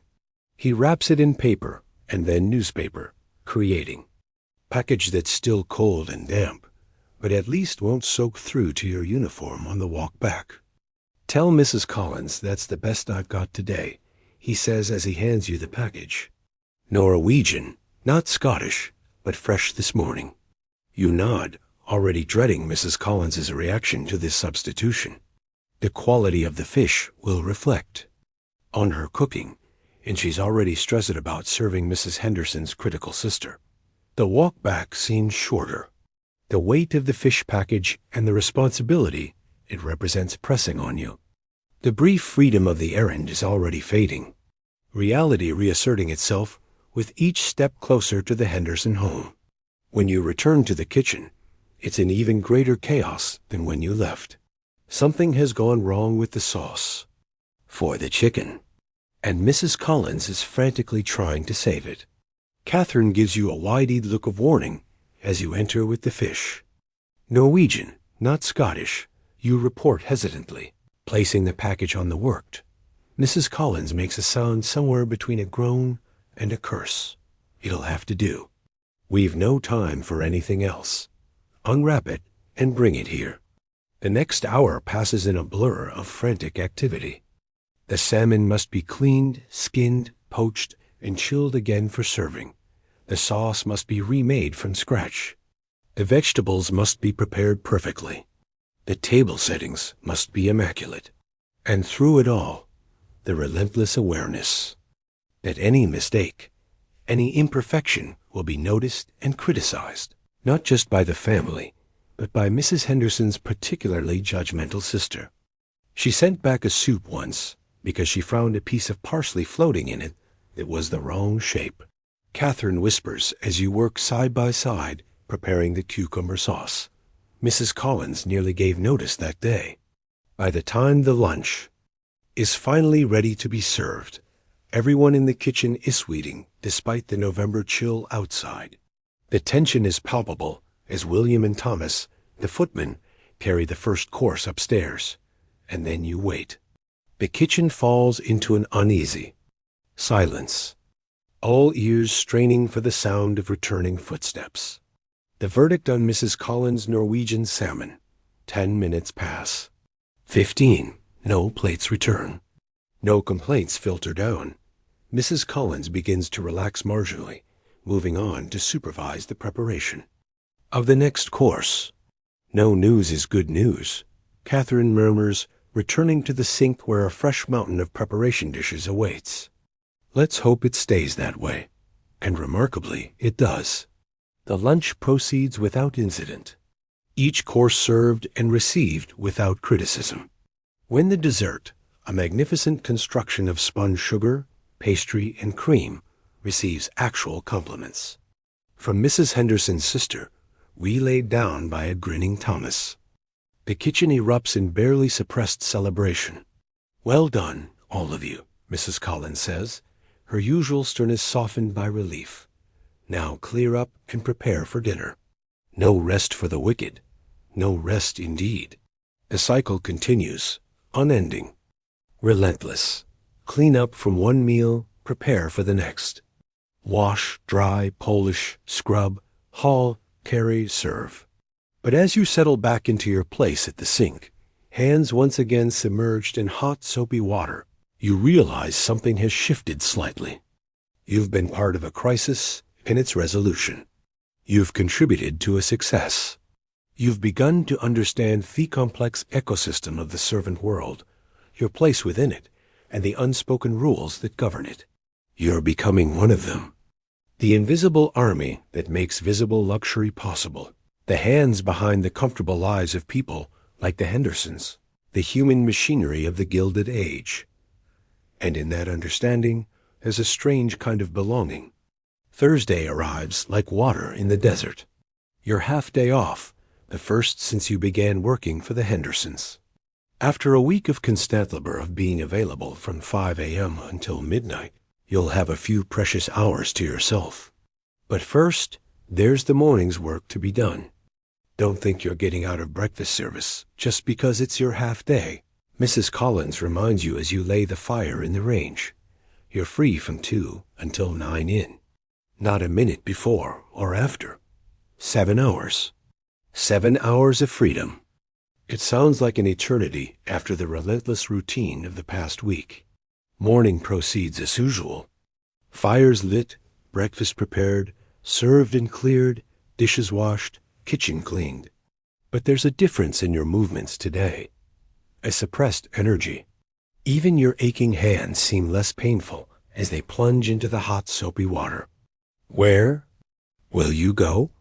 Annie asks as you work side by side, preparing vegetables for the staff lunch. On your half-day? You haven't decided yet. The city beyond the Henderson home is still largely unknown to you, a bewildering maze of streets and people. The thought of navigating it alone is both exhilarating and terrifying. I thought I might visit my aunt, you say, your mother's sister. The one who helped you find this position lives in a tenement on the Lower East Side. It's a long walk from the Henderson home on Fifth Avenue, but you're eager to see a familiar face, to speak freely without the constant awareness of hierarchy and propriety that governs life below stairs. Take the horse car if you can spare the nickel. Catherine advises it'll save. Your feet, and they're already punishing you enough in those shoes. She's right about the shoes. The black uniform shoes provided by the household are sturdy but ill-fitting, designed for durability rather than comfort. After a week of standing, for 18 hours a day, your feet are a landscape of blisters and calluses. And be careful after dark. Catherine adds, the city's not safe for a girl alone, especially in some neighborhoods. This concern warms you. A small reminder that despite the harsh conditions and rigid hierarchy of servant life, human connections still form. Catherine has taken you under her wing, showing you the ropes, offering advice, easing your transition into this strange new world. Lunch passes in a blur of anticipation. You serve the staff meal quickly, eat your own portion standing by the sink. No leisurely meal, even on your half-day, and wash the dishes at record speed. At precisely 2 o'clock, Mrs. Wallace appears in the kitchen doorway. "Mary, you're released until 9. See that you're not latch returning. And remember, you represent the Henderson household even when you're not in it. Conduct yourself accordingly." "Yes, Mrs. Wallace," you reply, already untying your apron, your fingers clumsy with eagerness. In the tiny room off the kitchen that serves as a staff-changing area, you quickly remove your work uniform and put on your own clothes. The simple dress you wore when you arrived at the Henderson home a week ago. After days in the structured servant's uniform, your own clothes feel strange, almost foreign against your skin. There's a small cracked mirror on the wall, and you catch a glimpse of yourself as you pin your hair into a simple style. The face that looks back at you is thinner already, the cheeks less full, the eyes tired despite your excitement. A week in service has begun to leave its mark. You tuck your meager wages, your first partial payment given today specifically, so you'd have something to spend on your half-day, into your pocket. $125, a quarter of your monthly wage minus the half-day. Withhold until year's end. It's not much, but it's the first money you've earned in America, and there's a certain pride in that. The service door closes behind you with a soft click, and just like that, you're free. The afternoon stretches before you. 7 hours of unstructured time that belongs solely to you. The sensation is dizzying after a week of having every minute controlled by bells, schedules, and other people's needs. You stand on the sidewalk for a moment, taking in the scene. Fifth Avenue is busy with carriages and pedestrians. Ladies in fashionable walking dresses stroll with parasols. Gentlemen in business attire hurry past. Delivery boys weave between them on errands similar to your salmon, run 2 days ago. You're still standing on the edge of the wealthy world, but now you're not visibly part of its machinery. Without your uniform, you're just another young woman on the street, anonymous and unremarkable. Following Catherine's advice, you walk to the nearest horse-car stop. The street railway system is a marvel of modern urban life. Horse-drawn trams running on rails embedded in the street, carrying passengers for a small fare. For a nickel, you can travel several miles without wearing out your already abused feet. The car is crowded when it arrives, filled with a cross-section of New York's working populace. Clerks, shopgirls, laborers, and yes, other servants enjoying their half-days. You find a seat near the back, squeezed between a heavy-set woman with a shopping basket and a thin man reading a newspaper. As the horse car lurches forward, the horse's hooves clattering on the cobblestones, you feel a surge of something like happiness. It's not just the novelty of the ride or the precious freedom of your half-day. It's the sense of being in motion, of moving through the world under your own direction after days of responding only to others' commands. The journey from the wealthy enclave of Fifth Avenue to the crowded tenements of the Lower East Side is like traveling between different planets. With each block, the buildings grow shabier, the streets more crowded, the smells more pungent. The elegant brownstones give way to tenement buildings. Narrow, 5 or 6 stories tall, packed tightly together with minimal light or air between them. By the time you step off the horse car, you're in a different New York entirely. This is the city of immigrants, of the working poor, of people, scraping by on wages that the Hendersons would spend on a single dinner party.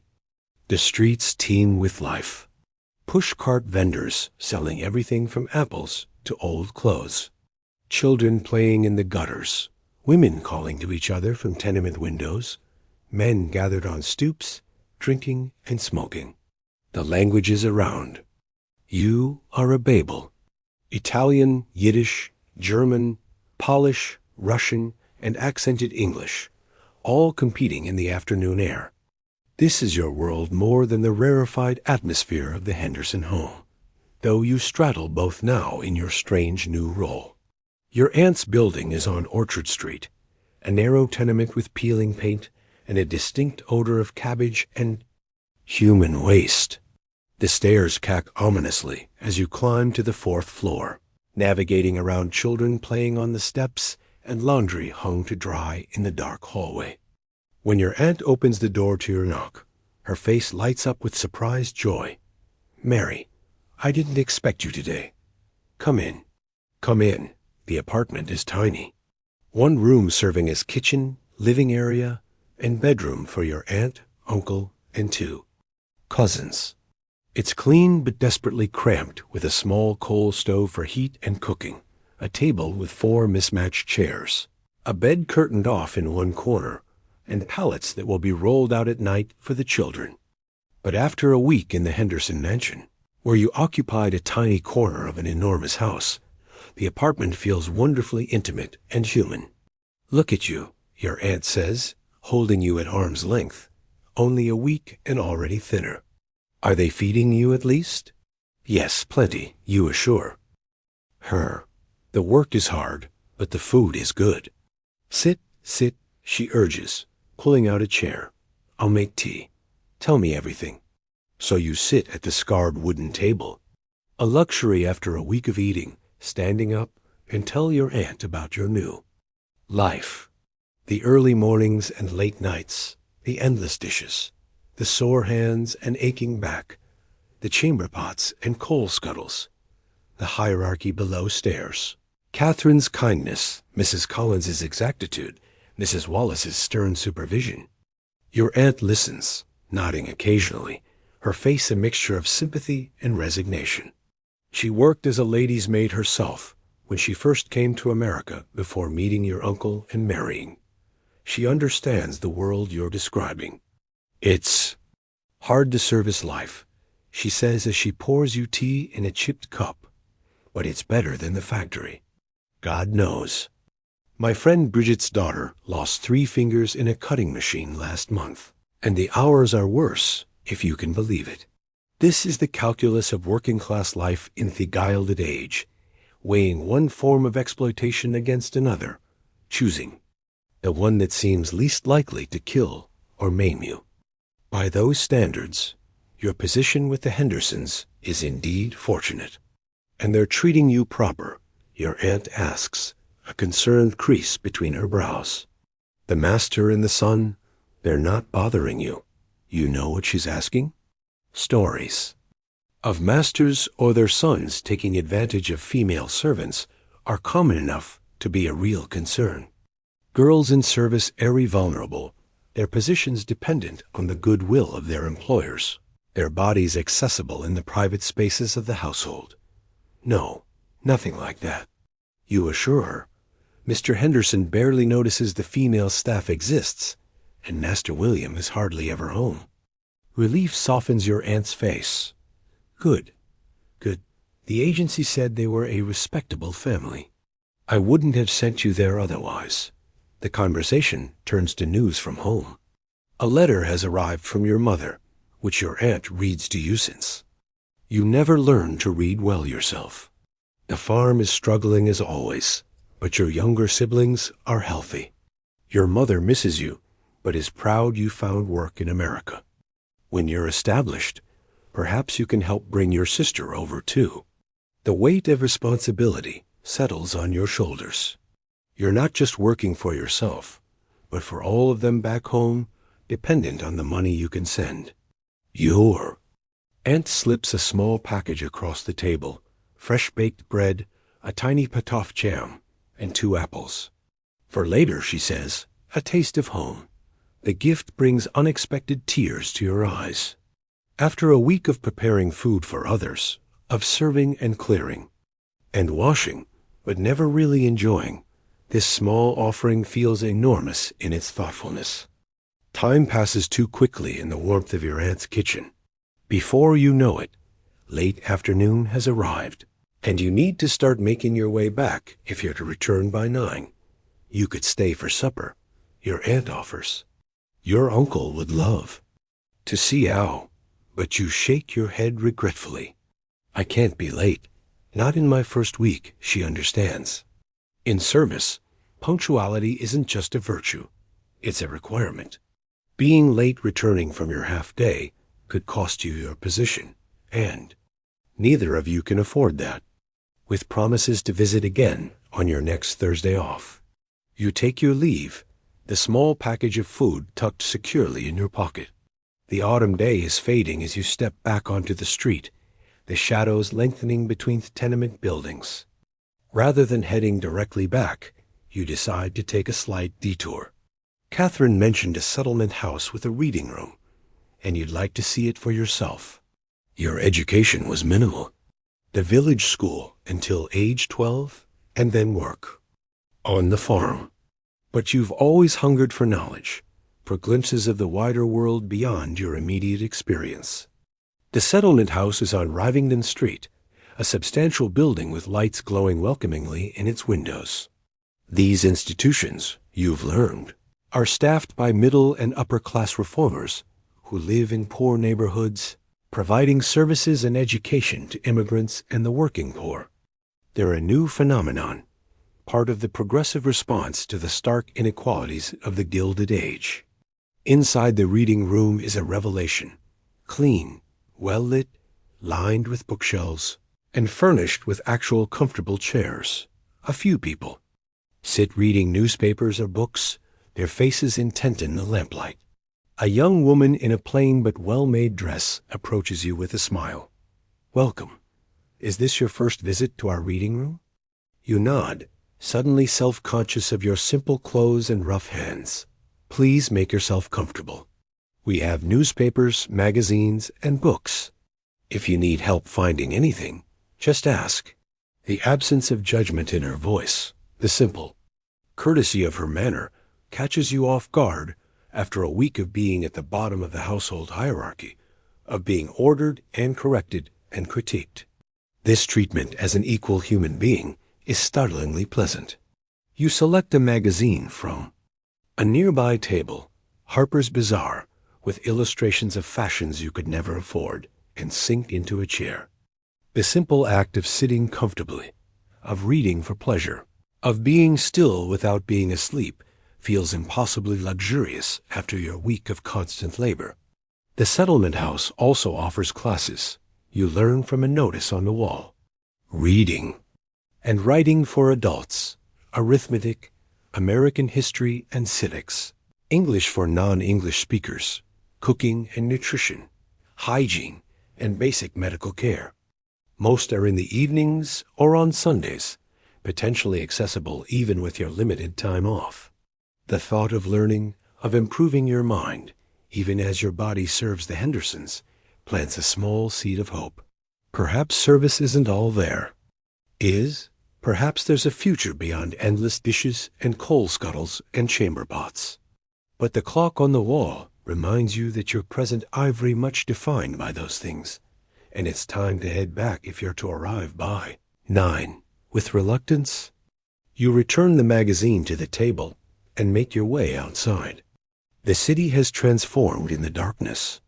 Gas lamps cast pools of yellow light on the sidewalks. Shops are closed, their windows dark. The street traffic has changed. Fewer respectable women, more men, some visibly drunk. The sounds are different. 2. Music spilling from saloons, arguments from tenements with open windows, the occasional burst of laughter or shouts. You hurry to the horse-car stop, Catherine's warning about being alone after dark ringing in your ears. The car is less crowded for the return journey, populated now by workers heading home from late shifts or people returning from early evening entertainments. As the horse carries you back toward Fifth Avenue, you watch the city transform around you once again, poverty giving way to wealth, tenements to townhouses, crowded streets to orderly, gaslit avenues. The contrast is stark, a physical manifestation of the inequality that defines the age. By the time you reach the Hendersons' block, true night has fallen. The great houses loom in the darkness, their windows glowing with electric light, a luxury, still rare enough to be a symbol of extreme wealth. You make your way to the service entrance, slipping back into your role as easily as you'll slip back into your uniform. Mrs. Wallace is waiting in the kitchen, pocket watch in hand, as you enter. 5 minutes to spare, she notes with a nod. That's the closest she comes to approval. Change back into your uniform and help Catherine with the evening dishes. And just like that, your freedom ends. You're back in the machinery of the household. Your brief taste of autonomy already fading like a dream upon waking. But as you change into your uniform, you find yourself touching the small package from your aunt, still hidden in your pocket, a tangible reminder that you exist beyond these walls, that you're more than just a pair of hands to wash dishes. And haul coal. The kitchen is busy when you return to it, filled with the aftermath of the family's dinner. Catherine gives you a tired smile as you take your place beside her at the sink. How was your half day? She asks, passing you a stack of plates. To wash. Good, you say simply. I visited my aunt, and I found the settlement house you mentioned. The reading room's nice, isn't it? I go sometimes on Sundays after church. They're starting a new class on arithmetic next month that I'm thinking of joining. This shared interest, this small glimpse of Catherine's life and aspirations beyond service, strengthens the growing bond between you in this strange, demanding world you've entered. Such connections are lifelines, reminders of your shared humanity. The dishes still need washing. The floors still need scrubbing. The coal still needs hauling. The work hasn't changed, but something in you has shifted slightly. A new awareness. A small ember of hope that service isn't all there is, that even in this life of labor, there might be moments of growth, of learning, of human connection. As you plunge your hands back into the hot, soapy water, you find yourself thinking of the settlement house, its clean, quiet reading room, its notices of classes and opportunities. 7 hours of freedom each week isn't much, but perhaps it's enough to build something beyond the endless cycle of service, one Thursday afternoon at a time. November bleeds into December, and with the changing month comes a new intensity to life in the Henderson household. The social season is in full swing, bringing with it a flurry of dinner parties, afternoon teas, and evening gatherings that double your workload and have your rest. Christmas season, Catherine explains one morning as you both haul extra coal for the range. The rich folk go wild with it. Parties every night, presents for everyone they know, decorations that cost more than we make in a year. She shakes her head, cold dust settling in the creases around her eyes. And guess what does all the extra work? You're learning quickly that each season brings its own particular brand of labor for those in service. Spring means cleaning every inch of the house from top to bottom. Summer means preserving fruits and vegetables for winter use.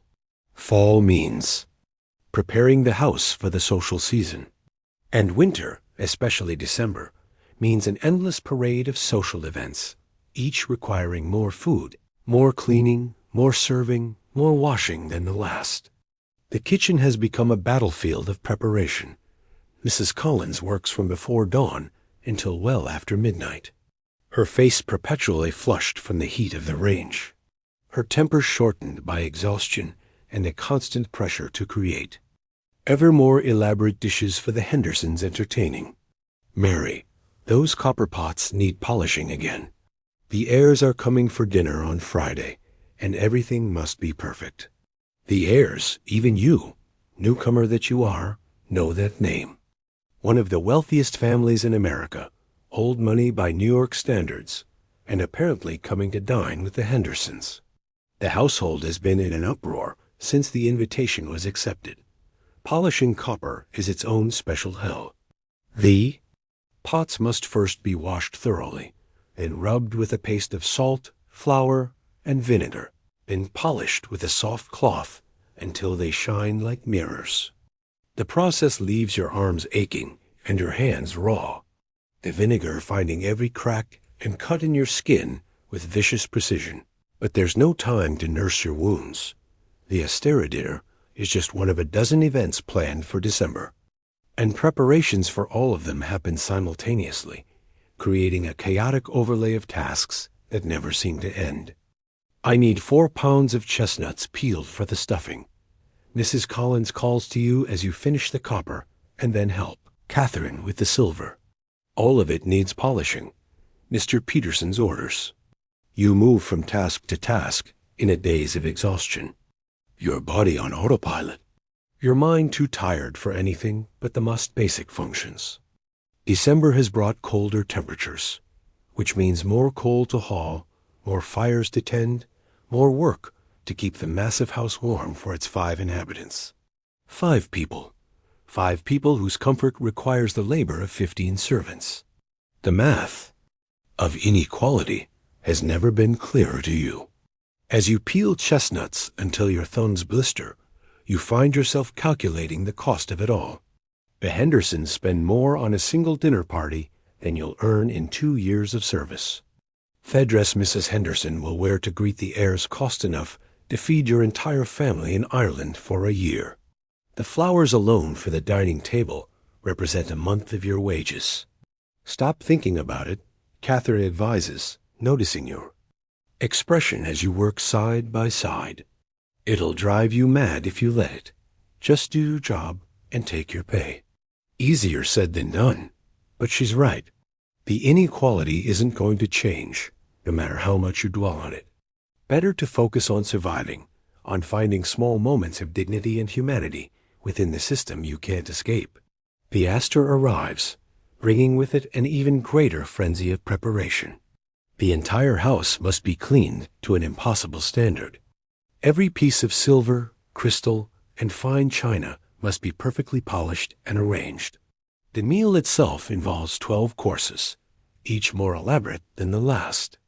You catch glimpses of the preparations in the dining room as you carry clean dishes up from the kitchen. The table gleams with silver crystal and the glow of beeswax candles. Fresh flowers from the house form an elaborate centerpiece. Place cards written in elegant calligraphy mark each setting. Don't gawk, Mrs. Wallace says sharply, catching you staring. Back to the kitchen where you belong. The kitchen is a scene from Dante's Inferno on the night of the dinner. The heat from the range is overwhelming, sweat pouring down everyone's faces as they work. Mrs. Collins orchestrates the complex dance of cooking and plating, her voice rising occasionally in sharp commands. When something isn't perfect, you're relegated to your usual position at the sink, washing the endless stream of pots, hands, and utensils that the meal preparation requires. By the time the first course is ready to go up, your hands are all ready, raw and your back aching. But tonight brings something new. You're needed upstairs. The dinner is so elaborate, the service so complex, that every available hand is required to help. Mary, you'll be serving water, Mr. Peterson informs you, his tone making it clear this is a grave responsibility you're barely qualified for. Do not speak unless spoken to. You do not make eye contact with the guests. You move clockwise around the table, serving from the right. You wait against the wall when not actively serving. Is that clear? Yes, Mr. Peterson, you respond, trying to hide your terror. You've never been upstairs during a formal dinner before. The possibility of making a mistake in front of the heirs, of embarrassing the Hendersons, is almost paralyzing. You're given a quick lesson in proper service technique by William the Firstman. How to hold the water pitcher, how to pour without splashing, how to anticipate a guest's need for a refill without being intrusive. And then suddenly, you're upstairs, standing against the wall in the grand dining room, trying to be invisible, yet available, your heart hammering in your chest. The room is a tableau of wealth and privilege. The ladies in evening, gowns, diamonds glittering at their throats and wrists. The men in formal black and white, their conversations ranging from business deals to yacht races, the table laden with fine food, the air fragrant with expensive perfumes and cigar smoke. And there at the head of the table is Mrs. Astor herself, the Mrs. Astor undisputed queen of New York society, arbiter of who matters and who doesn't in the city's elite circles. Her presence at the Henderson table is a social coup of the highest order, a validation of their place in society. You move around the table as instructed, refilling water glasses, trying to be unobtrusive. No one looks at you. To them, you're just another piece of the household machinery, as unremarkable as the chairs they sit on. Until you reach Mrs. A's glass. As you lean forward to pour, she raises her hand slightly, stopping you. "Tell me, girl," she says, her voice carrying an authority that silences the nearby conversations. "Are you new to service?" Your throat closes in panic. You're not supposed to speak to the guests. You're not supposed to be noticed at all. But she's asked you a direct question, and Mrs. Astor is not someone even a scullery maid can ignore. "Yes, Mom." You manage, your voice barely audible.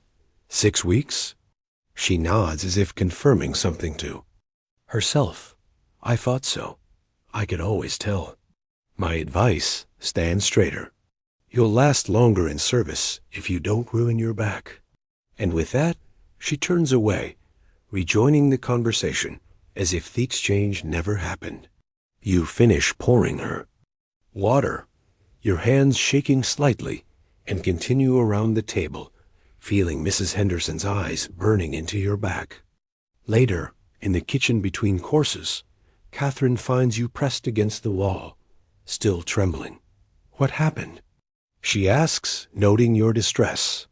"Mrs. Astor spoke to me," you whisper, the words sounding absurd even as you say them. Catherine's eyes widen. "What did she say?" To stand straighter. To your surprise, Catherine outlaws. "That's good advice, actually. But don't worry. If Mrs. Henderson was truly angry about it, you'd know by now." The dinner continues for 4 more hours. Course after elaborate course. Your feet scream in your tight shoes. Your back aches from standing at attention. Your arms grow lean from carrying the heavy water pitcher. But you keep going, moving through the intricate dance of service, watching the other servants for cues, desperate not to make a mistake. By the time the last guest departs, well after midnight, you're swaying on your feet with exhaustion, but the work isn't done. The dining room must be cleared, the dishes washed, the silver cleaned and put away, the kitchen scrubbed for the next day's meals. It's nearly 3 o'clock in the morning when you finally climb the narrow stairs to the attic room. Catherine and Annie are already asleep, too exhausted to wake up or talk. You undress in the dark, your fingers fumbling with buttons and hooks, and collapse onto your thin mattress without even washing your face. Sleep comes instantly, a black wave that pulls you under. But it feels like only seconds before Catherine is shaking your shoulder. The dreaded bell already ringing for a new day. "Up," she says, her own face gray with fatigue. "Mrs. Collins wants extra help with breakfast. The family has guests staying over." You peel yourself from the bed, every muscle screaming in protest. 6 weeks in service has hardened your body somewhat, but nothing could fully prepare it for the extremes of last night's dinner service, followed by barely 3 hours of sleep. Your hands, when you look at them in the weak morning light, are a testament to your labor. The skin is red, chapped, cracked in places, with small burns from hot water and the range. Your nails are broken short, dark lines of ingrained dirt beneath them, despite your best scrubbing. These are not the hands you brought from Ireland. These are a servant's hands marked irrevocably by your new life. Breakfast service is a blur of fatigue. You move through the kitchen like a ghost, washing, carrying, cleaning, your body functioning on some basic animal level, while your mind floats in a haze of exhaustion. You'll get used to it, Mrs. Collins tells you when she catches you swaying by the sink, a plate slipping dangerously in your grip. The season's always like this. January will be quieter. January feels like a distant dream, an impossible respite that may never arrive. December stretches before you, an endless parade of dinner parties, teas, and holiday entertainments, each demanding more from your already depleted reserves. But there are small mercies, small moments of humanity that make the grueling pace bearable. The other servants, equally exhausted, develop a stronger camaraderie under pressure. Tasks are shared, burdens divided, small kindnesses exchanged. Mrs. Collins slips you an extra piece of the chocolate cake that was served at the Astera dinner, a luxury you would never normally taste. William carries a particularly heavy coal scuttle for you, and he sees you struggling on the stairs. Annie takes over washing the breakfast dishes when your hands start bleeding again, sending you to Mrs. Wallace for bandages. And most unexpectedly, Mrs. Henderson herself notices your condition. 3 days after the Astera dinner, as you're serving at another evening meal, she spots the bandages on your hands. "Girl," she says, pausing in her conversation, "what happened to your hands?" You freeze. Water pitcher halfway to a glass. "Nothing, ma'am. Just the usual." She frowns slightly. "See Mrs. Wallace after dinner. She has a salve for that." And then she's back to her conversation, the momentary concern forgotten. But later, Mrs. Wallace does indeed have a small pot of salve for you. Beeswax, honey, and herbs mixed together in a soothing ointment that brings blessed relief to your ravaged skin. The mistress noticed, Mrs. Wallace says, as she hands you the pot, a note of approval in her voice. That means you're doing your job properly, invisible until needed, noticeable only when something's wrong. This, you realize, is high praise in the world of service. To be seen only when necessary, to fade into the background. Otherwise, Mrs. Henderson, noticing your hands means you failed at perfect invisibility, but her small act of concern suggests you're valued, if only as a functioning piece of the household machinery. The salve becomes your most prized possession, applied sparingly morning and night to make it last. The relief it brings is physical, but the knowledge that someone, even if only for a moment, saw your suffering and responded to it provides a different kind of comfort. December grinds on, each day bringing new demands, new events, new labors. The house is decorated for Christmas. Elaborate greenery on the staircases. A massive tree in the drawing room hung with ornaments from Europe. Holly and ivy on every mantelpiece. All of it requiring extra cleaning, extra care, extra work from the already exhausted staff. The irony of the season isn't lost on you. While the Hendersons celebrate the birth of a child born in poverty, their servants work themselves to exhaustion to maintain the family's display of wealth. The contrast between the Christmas story and the Christmas reality is stark.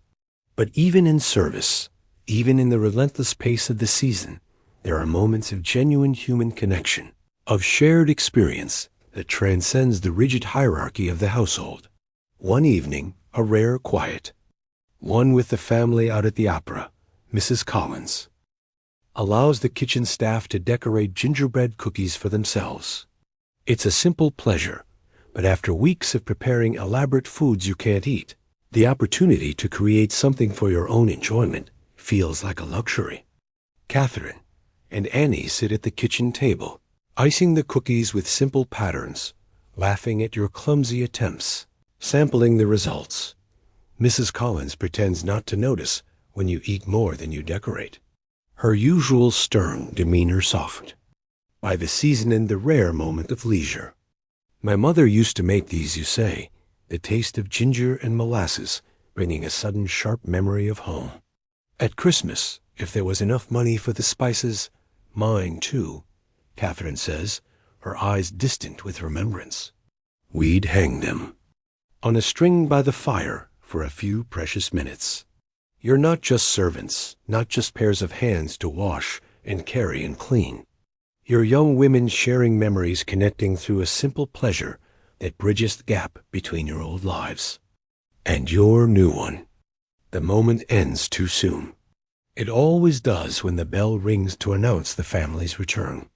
You scramble to clear away the evidence of your small celebration, to return to your proper roles and duties. But something of that brief warmth lingers, a reminder that even in the demanding, often dehumanizing world of service, there are still moments of connection, of shared humanity. They're rare, fleeting, but perhaps all the more precious for that dot as Christmas approaches, bringing with it the peak of the social season and your most grueling days yet. You find yourself clinging to these small moments, the salve for your hands, the shared cookies, the brief kindnesses between staff. They're not enough to make the work less backbreaking, the hours less punishing, the inequality less stark, but they're enough, just barely, to help you endure. Christmas arrives. With a dusting of snow, it transforms Fifth Avenue into a picture postcard vision of holiday beauty. Thule homes glow with light and greenery. Carriages with fur-wrapped passengers glide over the whitened streets, and the air holds that particular stillness that comes only with fresh snow. Inside the Henderson home, two very different Christmases unfold under the same roof. Upstairs, it's a display of almost obscene abundance. The drawing room tree sources nearly to the ceiling, dripping with imported ornaments, strings of beads, and tiny electric lights, a recent innovation that the Hendersons have embraced as a symbol of their modernity and wealth. Beneath it sit piles of elaborately wrapped packages, silk scarves from Paris for Mrs. Henderson, a gold watch for Mr. Henderson, new riding boots for Master William, a pearl necklace for Miss Louise. The family exchanges these gifts on Christmas. Morning in the drawing room, sipping hot chocolate served in delicate limo cups, nibbling on pastries that Mrs. Collins and her staff spent hours preparing. They exclaim over each present, admire the tree, and enjoy the leisure of a morning with no obligations beyond their own pleasure. Downstairs, Christmas looks very different. Up Mary, no sleeping in even on Christmas, Catherine says, shaking your shoulder at the usual pre-dawn hour. The family still needs breakfast, presents, or no. The servants' day begins as it always does, early, cold, and demanding. The fires must be lit, the breakfast prepared, the silver polished, the rooms tidied. Christmas Day means extra work, not less. Special foods to prepare, additional cleaning for the family gathering later. Coal to haul for fires in rooms that usually remain cold. But there are small differences that make the day special, even below stairs. Mrs. Wallace appears in the kitchen as you're washing the breakfast dishes, a small package in her hands. The family's Christmas gifts to the staff, she announces. Her usual stern expression softened slightly by the occasion. She begins distributing small parcels to each servant according to their rank and position. When she reaches you, she hands you a small package wrapped in plain brown paper. From Mr. and Mrs. Henderson, she says, "You may open it now." Inside is a pair of woolen stockings, a small pot of hand salve like the one you received earlier, and an envelope containing a Christmas bonus, $1 a third of your monthly wage. It's not a fortune, not by any measure, but it's more cash than you've held at one time since arriving in America. "Thank you, Mrs. Wallace," you say, knowing the thanks will be conveyed to the family. "Please tell Mrs. Henderson, I'm very grateful." Mrs. Wallace nods and moves on to the next servant. The gift is practical, impersonal. The Hendersons likely have no idea which scullery maid is which, but it's something, a recognition, however small, of your humanity and your service. The stockings will be a blessing in the cold attic room, where your feet go numb on winter nights despite the shared warmth of 3 bodies. The salve is a necessity for your work-ravaged hands. The dollar, well, the dollar opens possibilities. What will you do with your bonus? Annie asks as you work side by side preparing vegetables for the family's Christmas dinner. You've already decided? "I'll send half to my mother in Ireland," you say, "and save the rest for classes at the settlement house." This plan has been forming in your mind since your visit on your half-day off. The settlement house offers evening classes, reading, writing, arithmetic, even some basic skills like typing and bookkeeping. Education is the only path you can see out of a life of service. The only way to someday have more choices than which wealthy family to scrub floors for. Annie nods approvingly. Smart. I'm sending most of mine home too, but I'm keeping enough for a new hair ribbon. She blushes slightly at this small vanity. Foolish, I know, when my family needs it, but it's not foolish, you say firmly. We're allowed to want pretty things too. This exchange, this sharing of plans and dreams, strengthens the bond between you.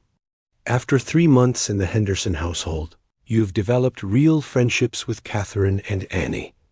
Connections forged through shared work, shared hardships, and the unique understanding that comes from living the same confined existence. The staff has their own Christmas dinner, not at midday like the family, but late in the evening after all the day's work is done. It's served in the servants' hall rather than the kitchen, and there's a genuine attempt at festivity. Despite everyone's exhaustion, Mrs. Collins has prepared a feast that, while composed largely of leftovers from the family's meal, is still more elaborate than your usual fare.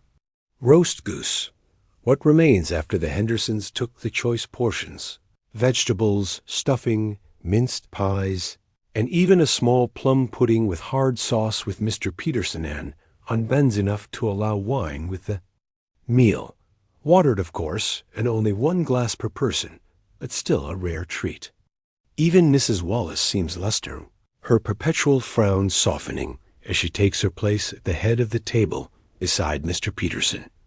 Before we begin, Mr. Peterson says, rising from his seat, I would like to offer the compliments of the season to you all. A past month has been demanding, but the household has functioned admirably. Mr. Henderson specifically mentioned his satisfaction with the Astor dinner. This is high praise indeed, and a murmur of pleasure runs through the assembled staff. In the world of service, the approval of your employers is the closest thing to professional recognition you can hope for. Additionally, Mr. Peterson continues, Mrs. Henderson asked me to convey her appreciation for the household's smooth running during this busy season. She particularly noted the quality of the meals, the cleanliness of the public rooms, and the excellent service at various events. Mrs. Collins and Mrs. Wallace both straightened slightly at this acknowledgment of their domains. The footmen exchange pleased glances. Even? You feel a small glow of pride, knowing that your endless dishwashing and coal hauling contributed to the smooth running being praised. And now Mr. Peterson concludes raising his glass. Merry Christmas to all. Merry Christmas. Everyone echoes, sipping the watered wine. The meal that follows is the closest thing to a genuine celebration you've experienced since entering service.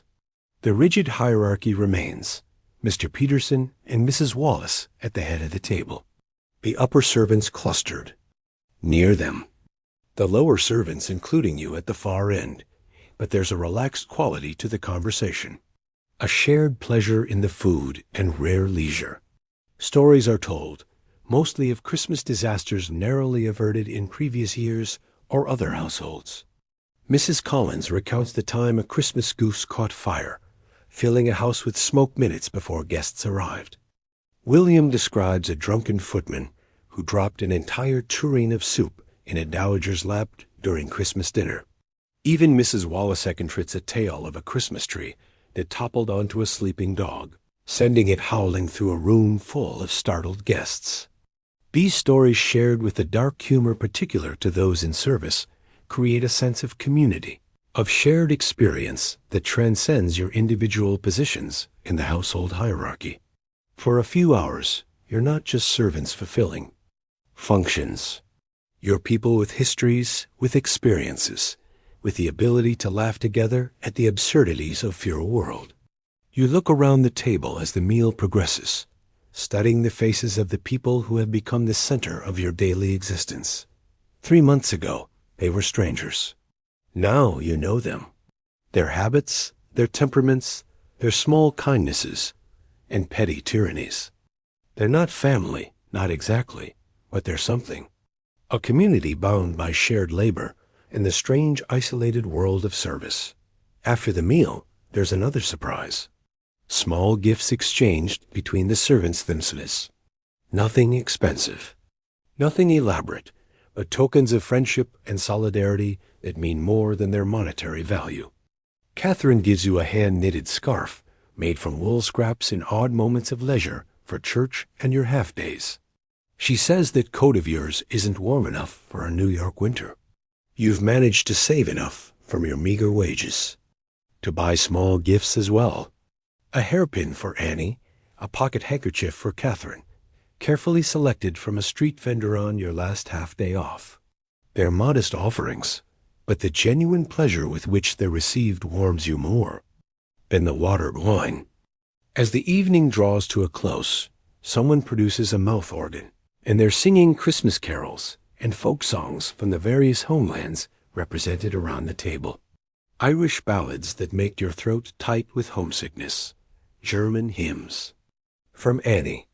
Italian folk songs from Marco, one of the gardeners. Even Mrs. Collins reveals a surprisingly sweet voice for silent night.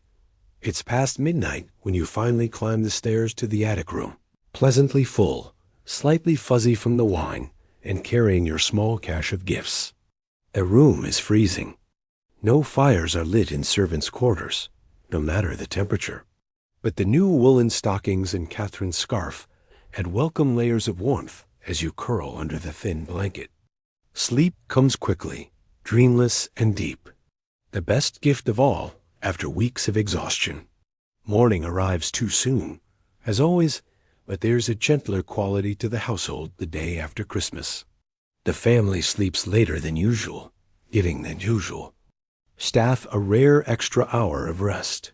The day's meals are simpler, largely composed of leftovers that require minimal preparation. Even Mrs. Wallace seems less inclined to find fault with every detail of the house's management. This brief respite is like drawing a deep breath before plunging under wire again. The week between Christmas and New Year's brings another round of social events.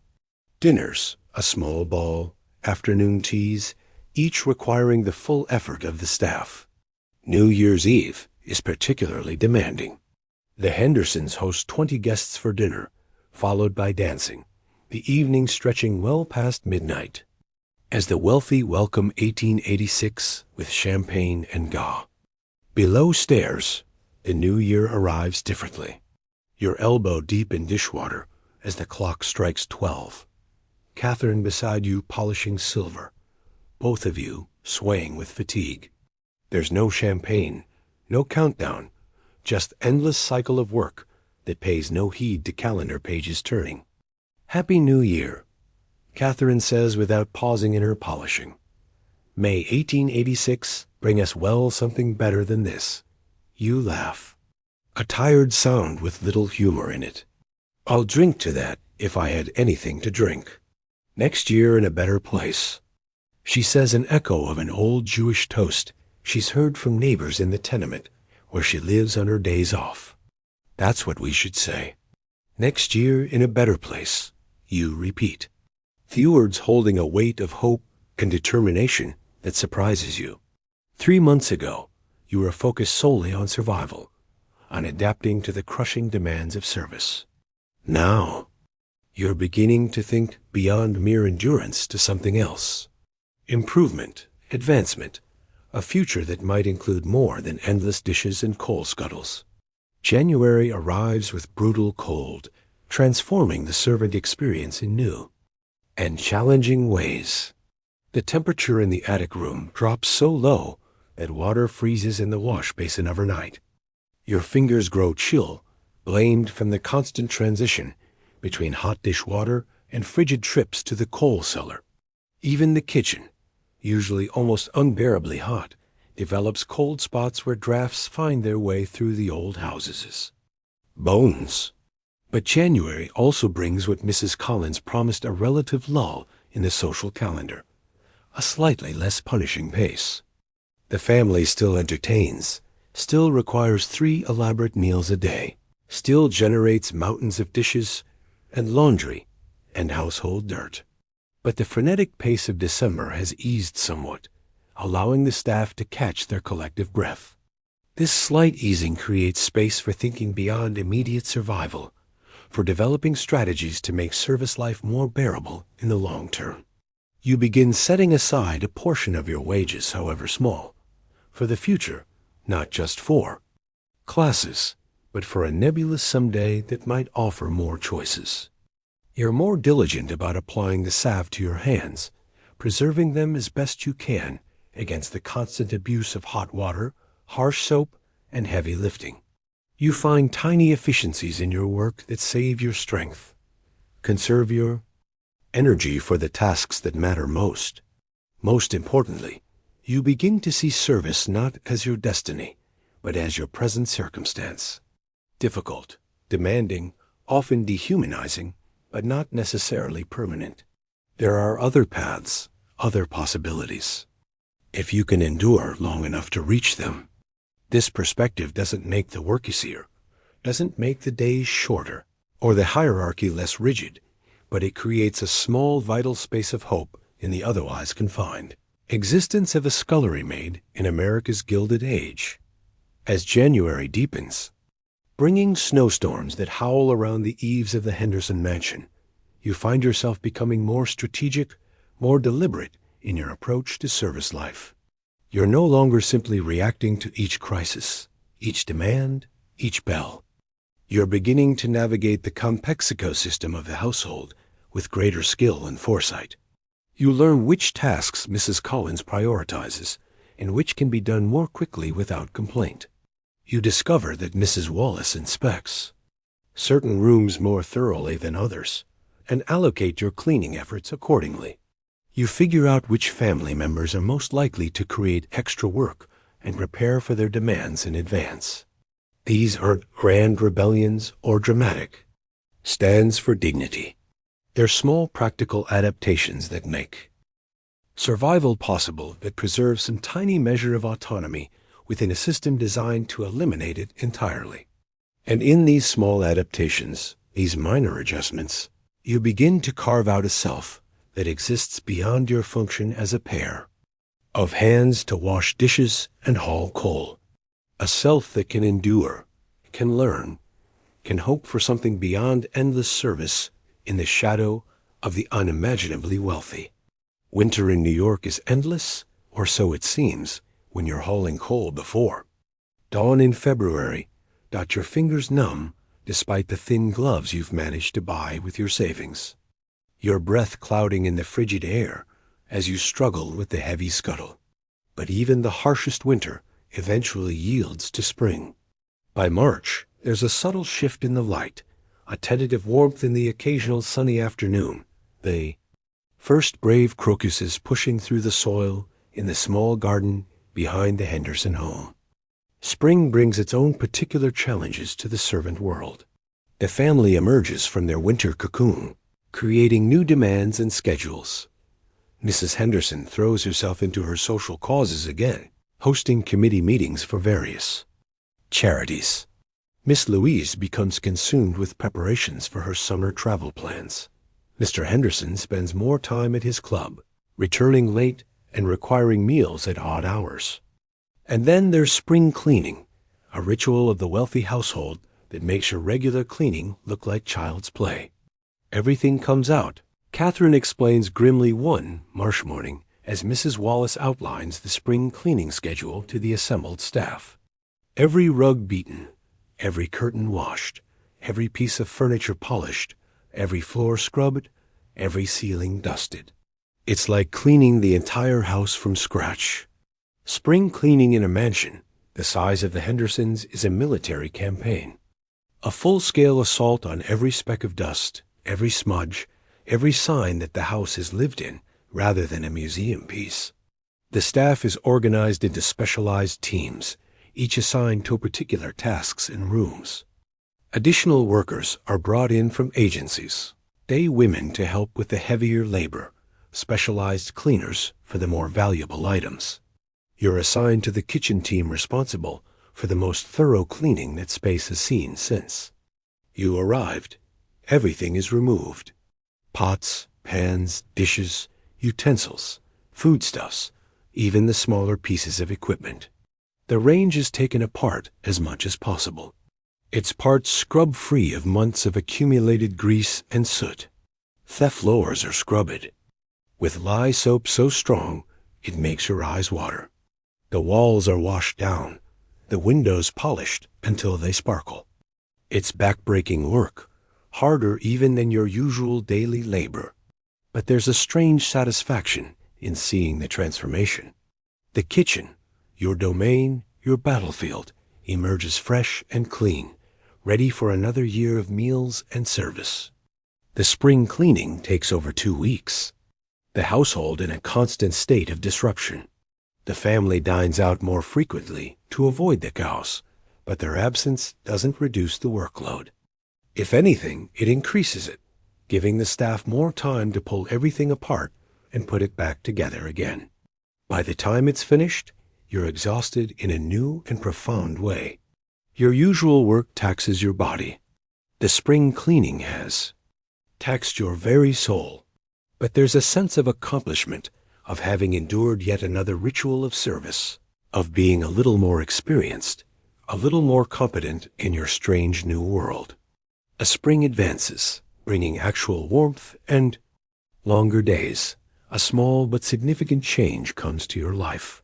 You finally begin attending classes at the settlement house on your Thursday half-days. The first class is basic reading and writing, held in the same reading room you visited months ago. The teacher, a young woman named Miss Bennett, is a volunteer from one of the women's colleges, educated, earnest, and genuinely committed to helping working girls improve their skills. Many of you have had some schooling, she says to the assembled group. Mostly young women like you, domestic servants or factory workers, taking advantage of rare free time to learn. We'll start by assessing where each of you is and then work from there. Your own education was minimal. The village school until age 12, and then work on the farm. You can read simple texts, write your name and basic words, and do enough arithmetic for marketing and household accounts. But your handwriting is crude, your reading slow, and your knowledge of grammar and spelling spotty at best. Miss Bennett is kind but honest in her assessment. You have a good foundation, Mary, she tells you, after looking over the sample sentences you've written. But there's much room for improvement. Regular practice will make a world of difference. And so you begin the slow process of improving your mind, one precious Thursday afternoon at a time. You're given a small copybook for practice between classes, and you work on it during rare free moments, late at night, by candlelight when Catherine and Danny are already asleep or during the odd quiet period in the kitchen between meals. The progress is painfully slow. Your hands, so accustomed to physical labor, struggle with the fine motor control of penmanship. Your brain, fatigued from long hours of work, sometimes refuses to retain new information. There are weeks when you're too exhausted to concentrate, when the words swim on the page, and the letters refuse to form properly under your pencil. But you persist, driven by a determination that surprises even you. This small act of self-improvement, this tiny step toward a future beyond service, becomes precious beyond measure. Catherine notices your efforts one night, catching you practicing your letters by the dim light of a candle stub. What's all this then? She asks, peering over your shoulder at the copybook. You explain about the classes, half expecting teasing or dismissal. Instead, Catherine sits beside you on their narrow bed, studying the neat rows of practice letters. My brother tried to teach me better writing before he died, she says quietly. He said it was the key to better work, better pay. I never had the patience for it then. She looks at your careful practice with something like regret in her eyes. You're smart to be doing this. You could come with me, you offer, to the settlement house. There's room in the class. She shakes her head. I use my half-days to help my cousin with her babies. Maybe someday, but you can see the wistfulness in her expression, the unspoken acknowledgement of opportunities missed or delayed by necessity. This moment deepens your friendship, creating a new layer of understanding between you. Catherine begins helping you practice, correcting your pronunciation when you read aloud, quizzing you on spelling. Her own education was similar to yours, limited but not entirely absent. And what she remembers, she shares generously. Spring advances into early summer, bringing heat that transforms the household in new ways. The kitchen becomes almost unbearable, the massive range pumping out heat that has nowhere to go in the still summer air. Meals shift toward colder preparations. Salads, chilled soups, ice creams cool that create their own labor challenges. This blasted ice cream maker will be the death of me, you mutter. One afternoon, cranking the handle of the device for what feels like the 100th time. Your arm burns with the effort, sweat dripping down your back in the sweltering kitchen. At least you're not outside turning the spit in this heat, Thomas the footman says as he passes through. Poor Tom's about ready to faint. It's true. Everyone has their own version of summer misery and service. The laundry maids work in steam-filled rooms that reach ungodly temperatures. The gardeners spend hours in the baking sun. The footmen, in their wool livery, suffer through formal service while perspiration runs down their backs. In some ways, your position in the kitchen, while hot, is less punishing than others. You have access to water, to the occasional piece of ice, to the relatively cooler pantry, where you can take a moment's respite when the heat becomes truly unbearable. The family, of course, has their own solutions to summer discomfort. They spend weekends at their country house on Long Island, a smaller but still luxurious residence where the ocean breezes provide natural cooling. A skeleton staff goes with them: Mr. Peterson, Mrs. Wallace, the lady's maid, the valet, and a couple of the higher-ranking servants. These weekends provide a strange welcome alteration to the rhythm of the main house. With the family away and the most vigilant supervisors gone, the remaining staff experiences a subtle relaxation of the usual rigid discipline. Mrs. Collins, left in charge of the kitchen, is firm, but more humane than Mrs. Wallace. She allows longer breaks, the occasional early night, even a rare swim in the kitchen sink for those of you working in the worst heat. Don't tell Mrs. Wallace, she says, filling the sink with relatively cool water.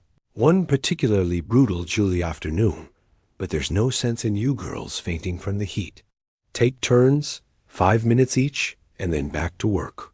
It's a small mercy, but an enormous luxury. The water, while not truly cool, feels heavenly against your overheated skin.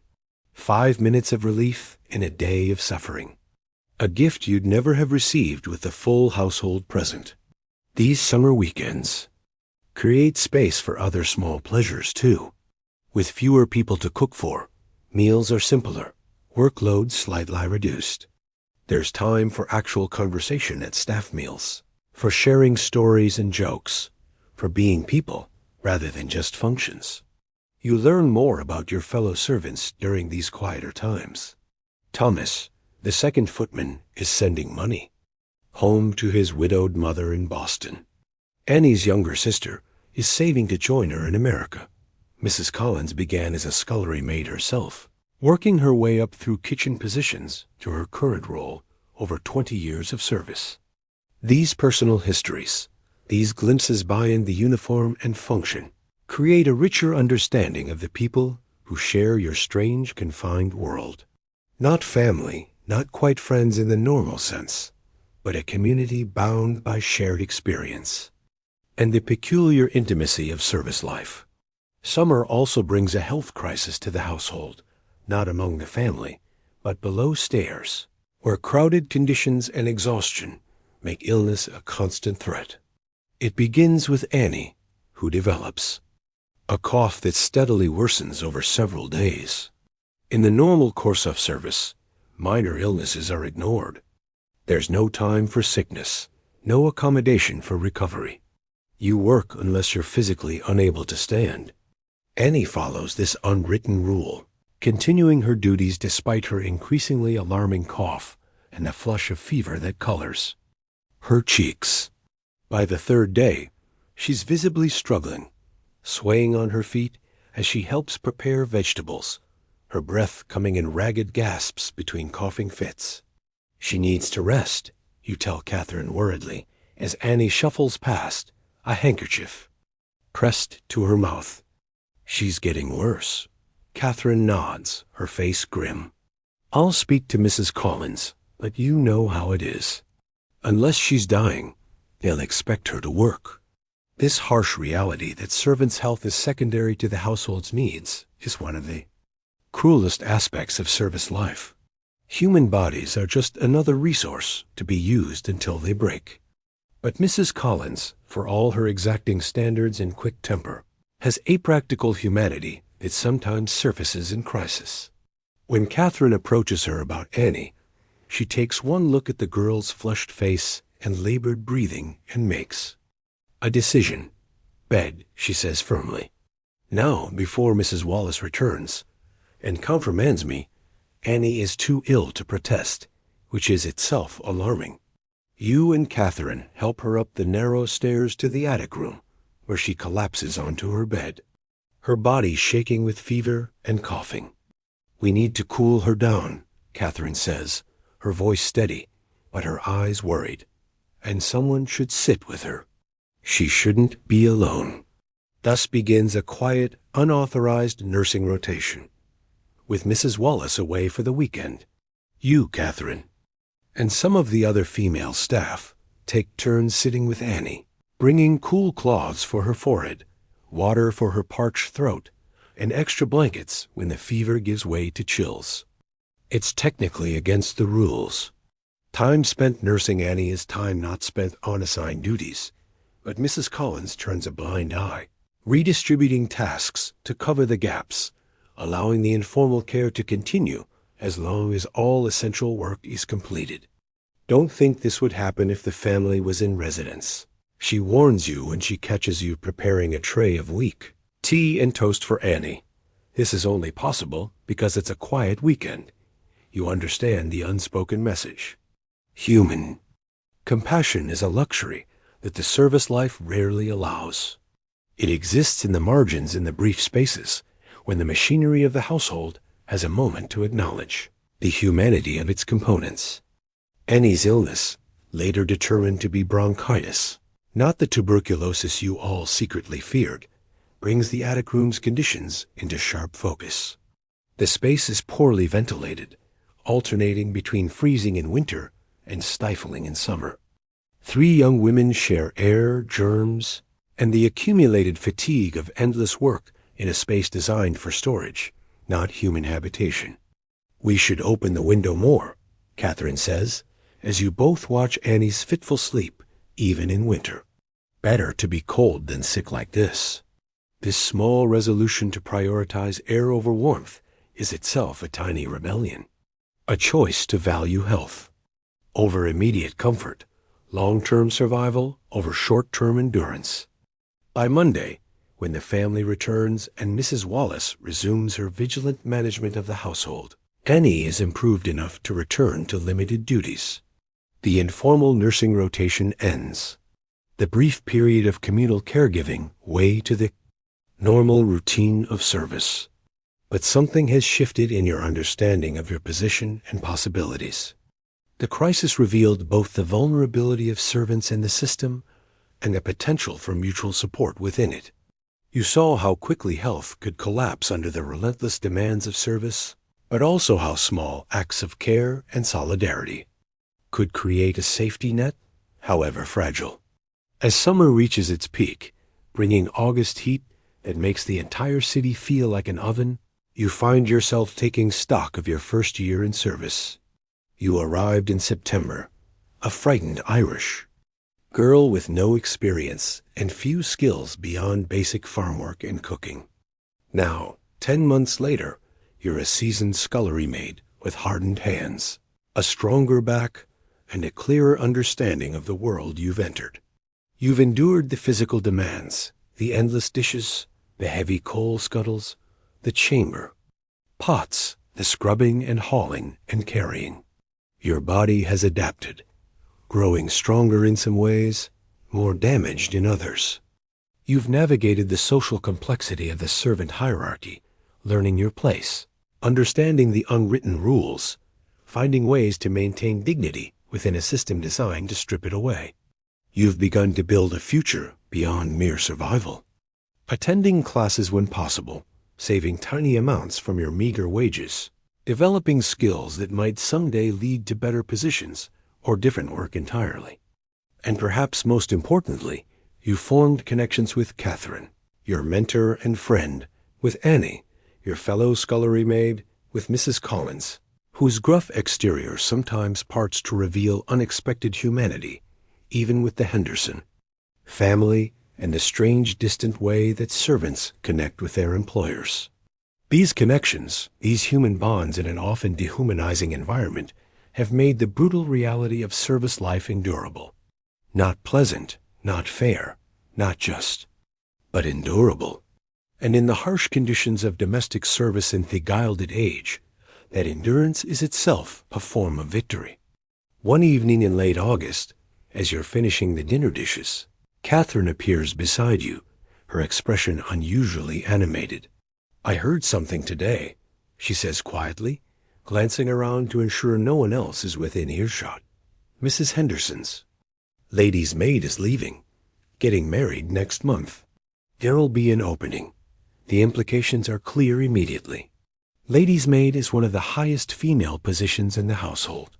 Several significant steps above scullery maid in status, comfort, and pay.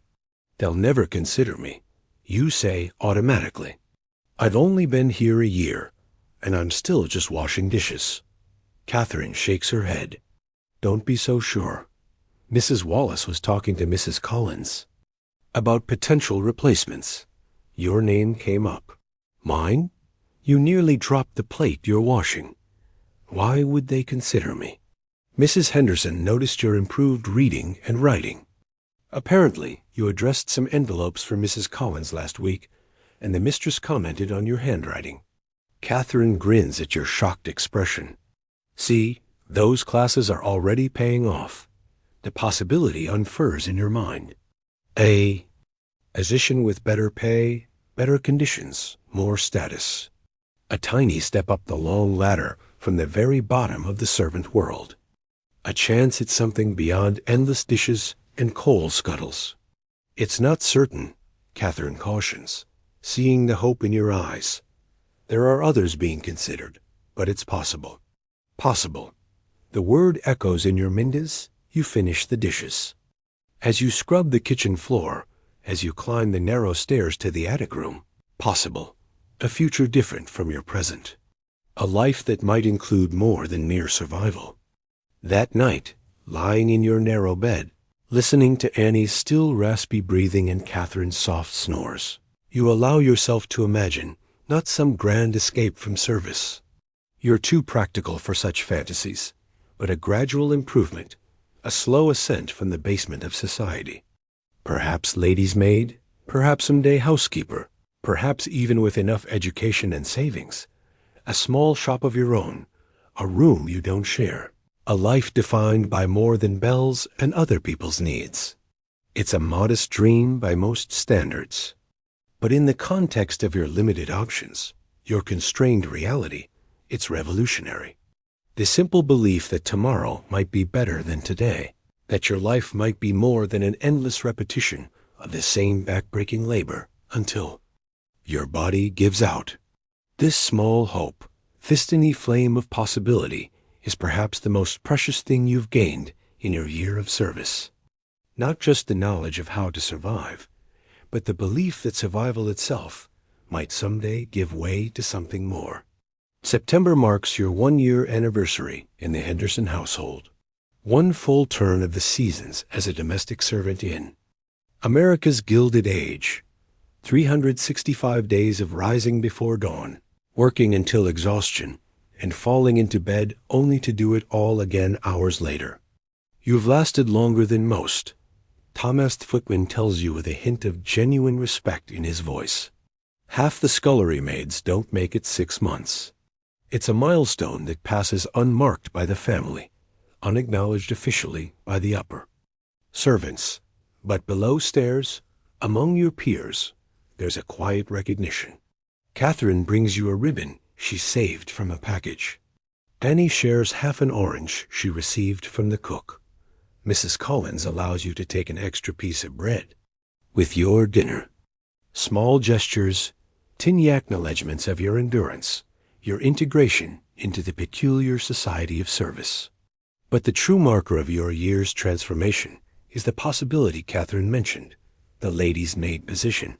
In the weeks since she first told you about it, you've oscillated between hope and certainty of disappointment. Someone more experienced will surely be chosen. Someone already higher in the hierarchy. Someone with better skills, better connections, better everything. You're carefully washing teacups one afternoon, the delicate china requiring your full attention when Mrs. Wallace appears in the kitchen doorway. "Mary," she says, her voice betraying. "Nothing. Come to my sitting room when you finish those cups." Your heart jumps into your throat. Mrs. Wallace's sitting room is where formal staff matters are discussed. Hirings, firings, serious disciplinary issues. Being summoned, there is either very good or very bad with little middle ground. You finish the cups with trembling hands. Dry them carefully and put them away in their proper cabinet. Then, after a quick glance in the small mirror by the service door to check your cap and apron, you make your way to Mrs. Wallace's domain. Her sitting room is a space few of the lower servants ever see. A small but comfortable room with actual upholstered furniture, a desk for household accounts, and shelves containing the household management books. It feels almost luxurious compared to the Spartan servants' hall and the utilitarian kitchen. Mrs. Wallace is seated at her desk writing in a ledger. She doesn't look up immediately when you enter, completing her notation before acknowledging your presence. "Oh, Mary," she says finally, "you've been with us nearly a year now." "Yes, Mrs. Wallace." Your voice comes out steadier than you expected. "Your work has been satisfactory. Mrs. Collins speaks well of your reliability and willingness to learn. You've caused no problems in the household, and I understand you've been improving your education at that settlement house. This last observation surprises you. You didn't think Mrs. Wallace paid attention to how you spent your half-days." "Yes, Mom. Reading and writing classes." She nods as if confirming something to herself. "As you may have heard, Margaret is leaving U.S. next month.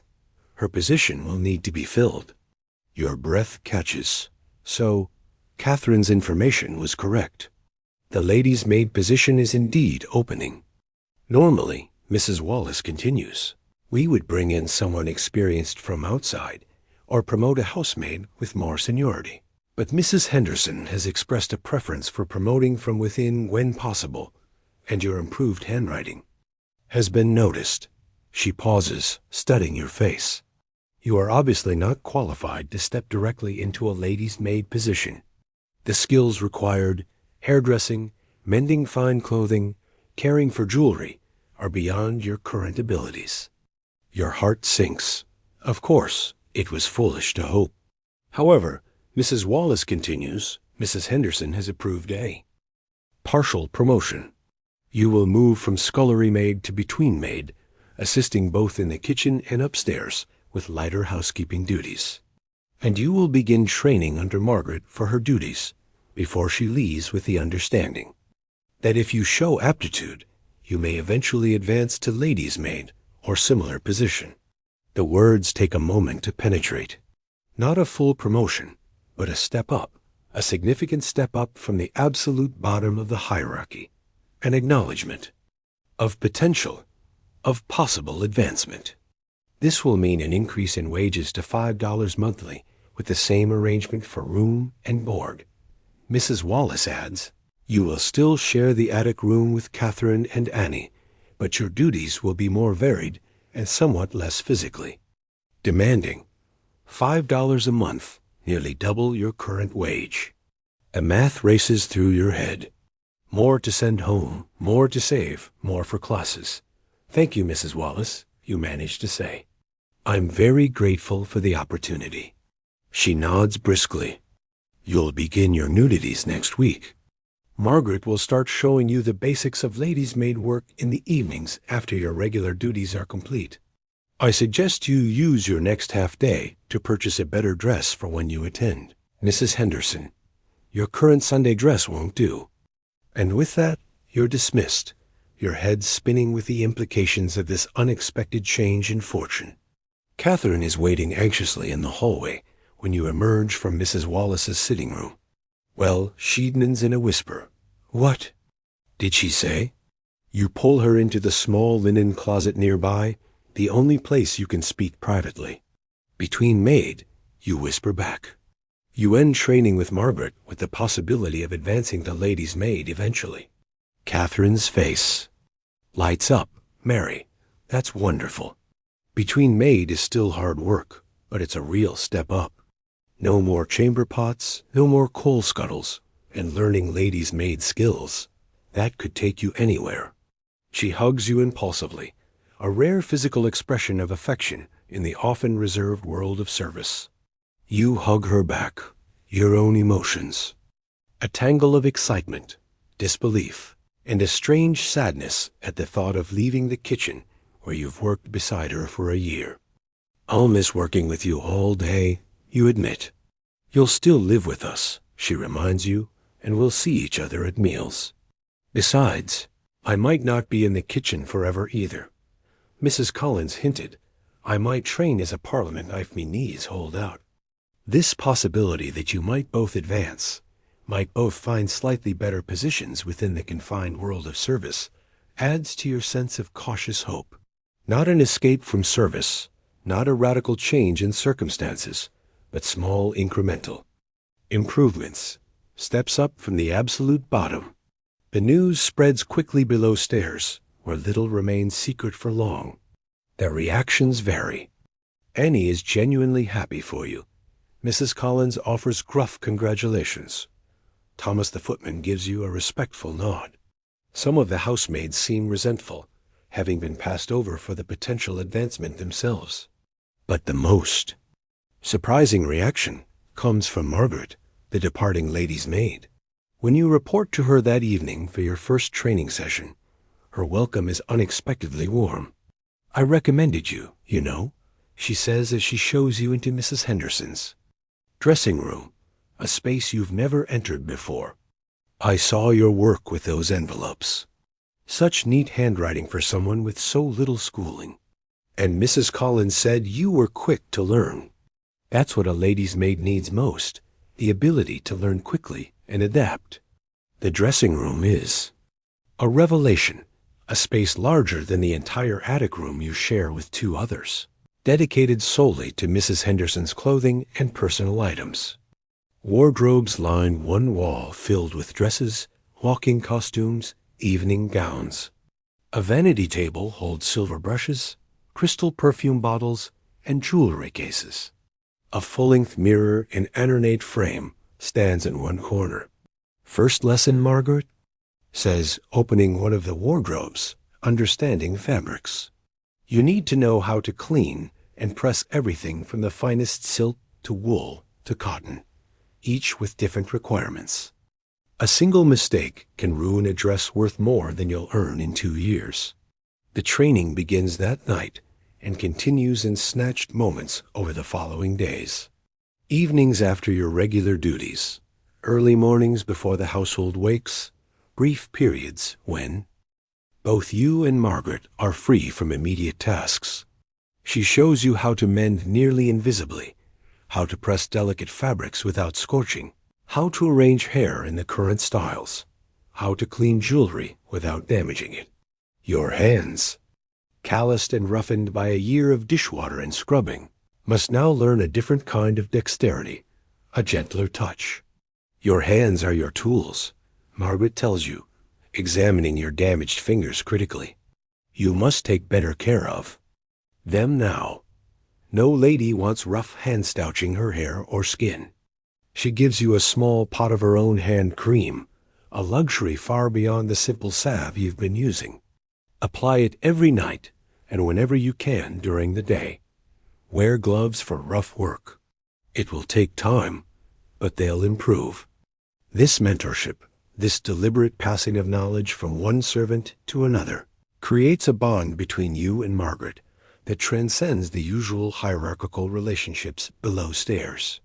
She sees in you a chance for her own skills to continue in the household, for her training and expertise to live on after her departure. Your new position as between maid begins officially the following week. The change is both subtle and profound. You still rise at 5, still work long hours, still live in the same attic room, but your duties have shifted dramatically. Mornings are spent helping in the kitchen as before, but after breakfast service, you move upstairs to assist the housemaids with lighter cleaning, dusting, tidying, straightening rooms. You no longer scrub floors on your hands and knees or empty chamber pots. Your afternoons are often spent in the laundry room, learning to handle the family's finer garments. And evenings. Once dinner service is complete, you report to Margaret for continued training in ladies' maid duties. The work is still demanding, still exhausting in its own way, but the variety makes it more bearable. The reduced physical strain allows your body to begin healing from a year of abuse, and the knowledge that you're learning skills that might lead to further advancement gives purpose to the fatigue. You look different already. Annie comments one night as you return to the attic room after a session with Margaret. You stand straighter, and your hands are changing. It's true. Just 2 weeks into your new role, your body is already adapting. Without the constant stooping over sinks and wash tubs, your back has begun to straighten naturally. The endless immersion in hot water and harsh soap has ended, allowing your hands to slowly heal, aided by Margaret's cream and the gloves you now wear for cleaning tasks.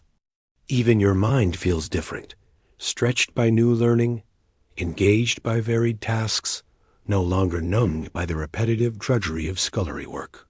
I never thought I'd be anything but a scullery maid, you admit to Catherine one evening as you both prepare for bed. When I arrived, I was just focused on surviving. Most of us start that way, she says, braiding her hair for sleep, just trying to make it through each day. But the smart ones, they look for chances to learn, to move up a little. That's what you've done. It's a generous assessment from someone who remains in the same position while you've advanced. But Catherine's turn will come. Mrs. Collins has already begun teaching her some of the more advanced kitchen skills, preparing her for potential advancement of her own. As September turns to October, completing your full year in the Henderson household, you find yourself reflecting on the journey. The terrified Irish girl who arrived at the service entrance 12 months ago bears little resemblance to the person you've become. Still a servant, still part of the invisible machinery of wealth, but with a growing sense of skill, possibility, and self-determination. Your hands will never be the soft, unblemished hands you brought from Ireland. Your back will always carry the memory of endless hours bent over sinks and wash tubs. Your body bears the permanent marks of service, the calluses, the occasional burn scar, the slight stoop that even your improved posture can't fully eliminate. But you've survived, more than survived. You've found ways to grow, to learn, to build connections, to carve out tiny spaces of autonomy in a life designed to eliminate it. You've moved one small step up the long ladder from the absolute bottom, with the possibility of more steps to come. This is the reality of service in America's Gilded Age. Brutal, demanding, often dehumanizing, but not entirely without hope. Not a life anyone would choose freely, but one that millions of women like you endured, navigated, and sometimes even transcended. Behind every glittering Fifth Avenue mansion, every Newport cottage, every lavish dinner party, and elaborate ball stood an army of people like you. Their youth, health, and labor, the hidden foundation upon which the era's spectacular wealth was displayed. History remembers the Vanderbilts, the Ayres, the Morgans, their homes preserved as museums, their collections displayed in galleries, their names etched on buildings and streets. But the Catherines, the Annies, the Marys, the invisible hands, that made their lives possible, fade into anonymity, their stories untold, their experiences unrecorded until now. Because while the great fortunes of the Gilded Age have passed into history, while the mansions have been converted to museums or carved into apartments, while the social order that seemed so permanent has shifted and changed, the human experience of those who served remains worth remembering. The exhaustion of 18-hour days, the ache of backs bent over sinks and washtubs, the bite of lye soap on cracked hands, the cold of attic rooms in winter, the heat of kitchens in summer, the constant, grinding awareness of inequality, the small moments of solidarity and kindness that made it all bearable.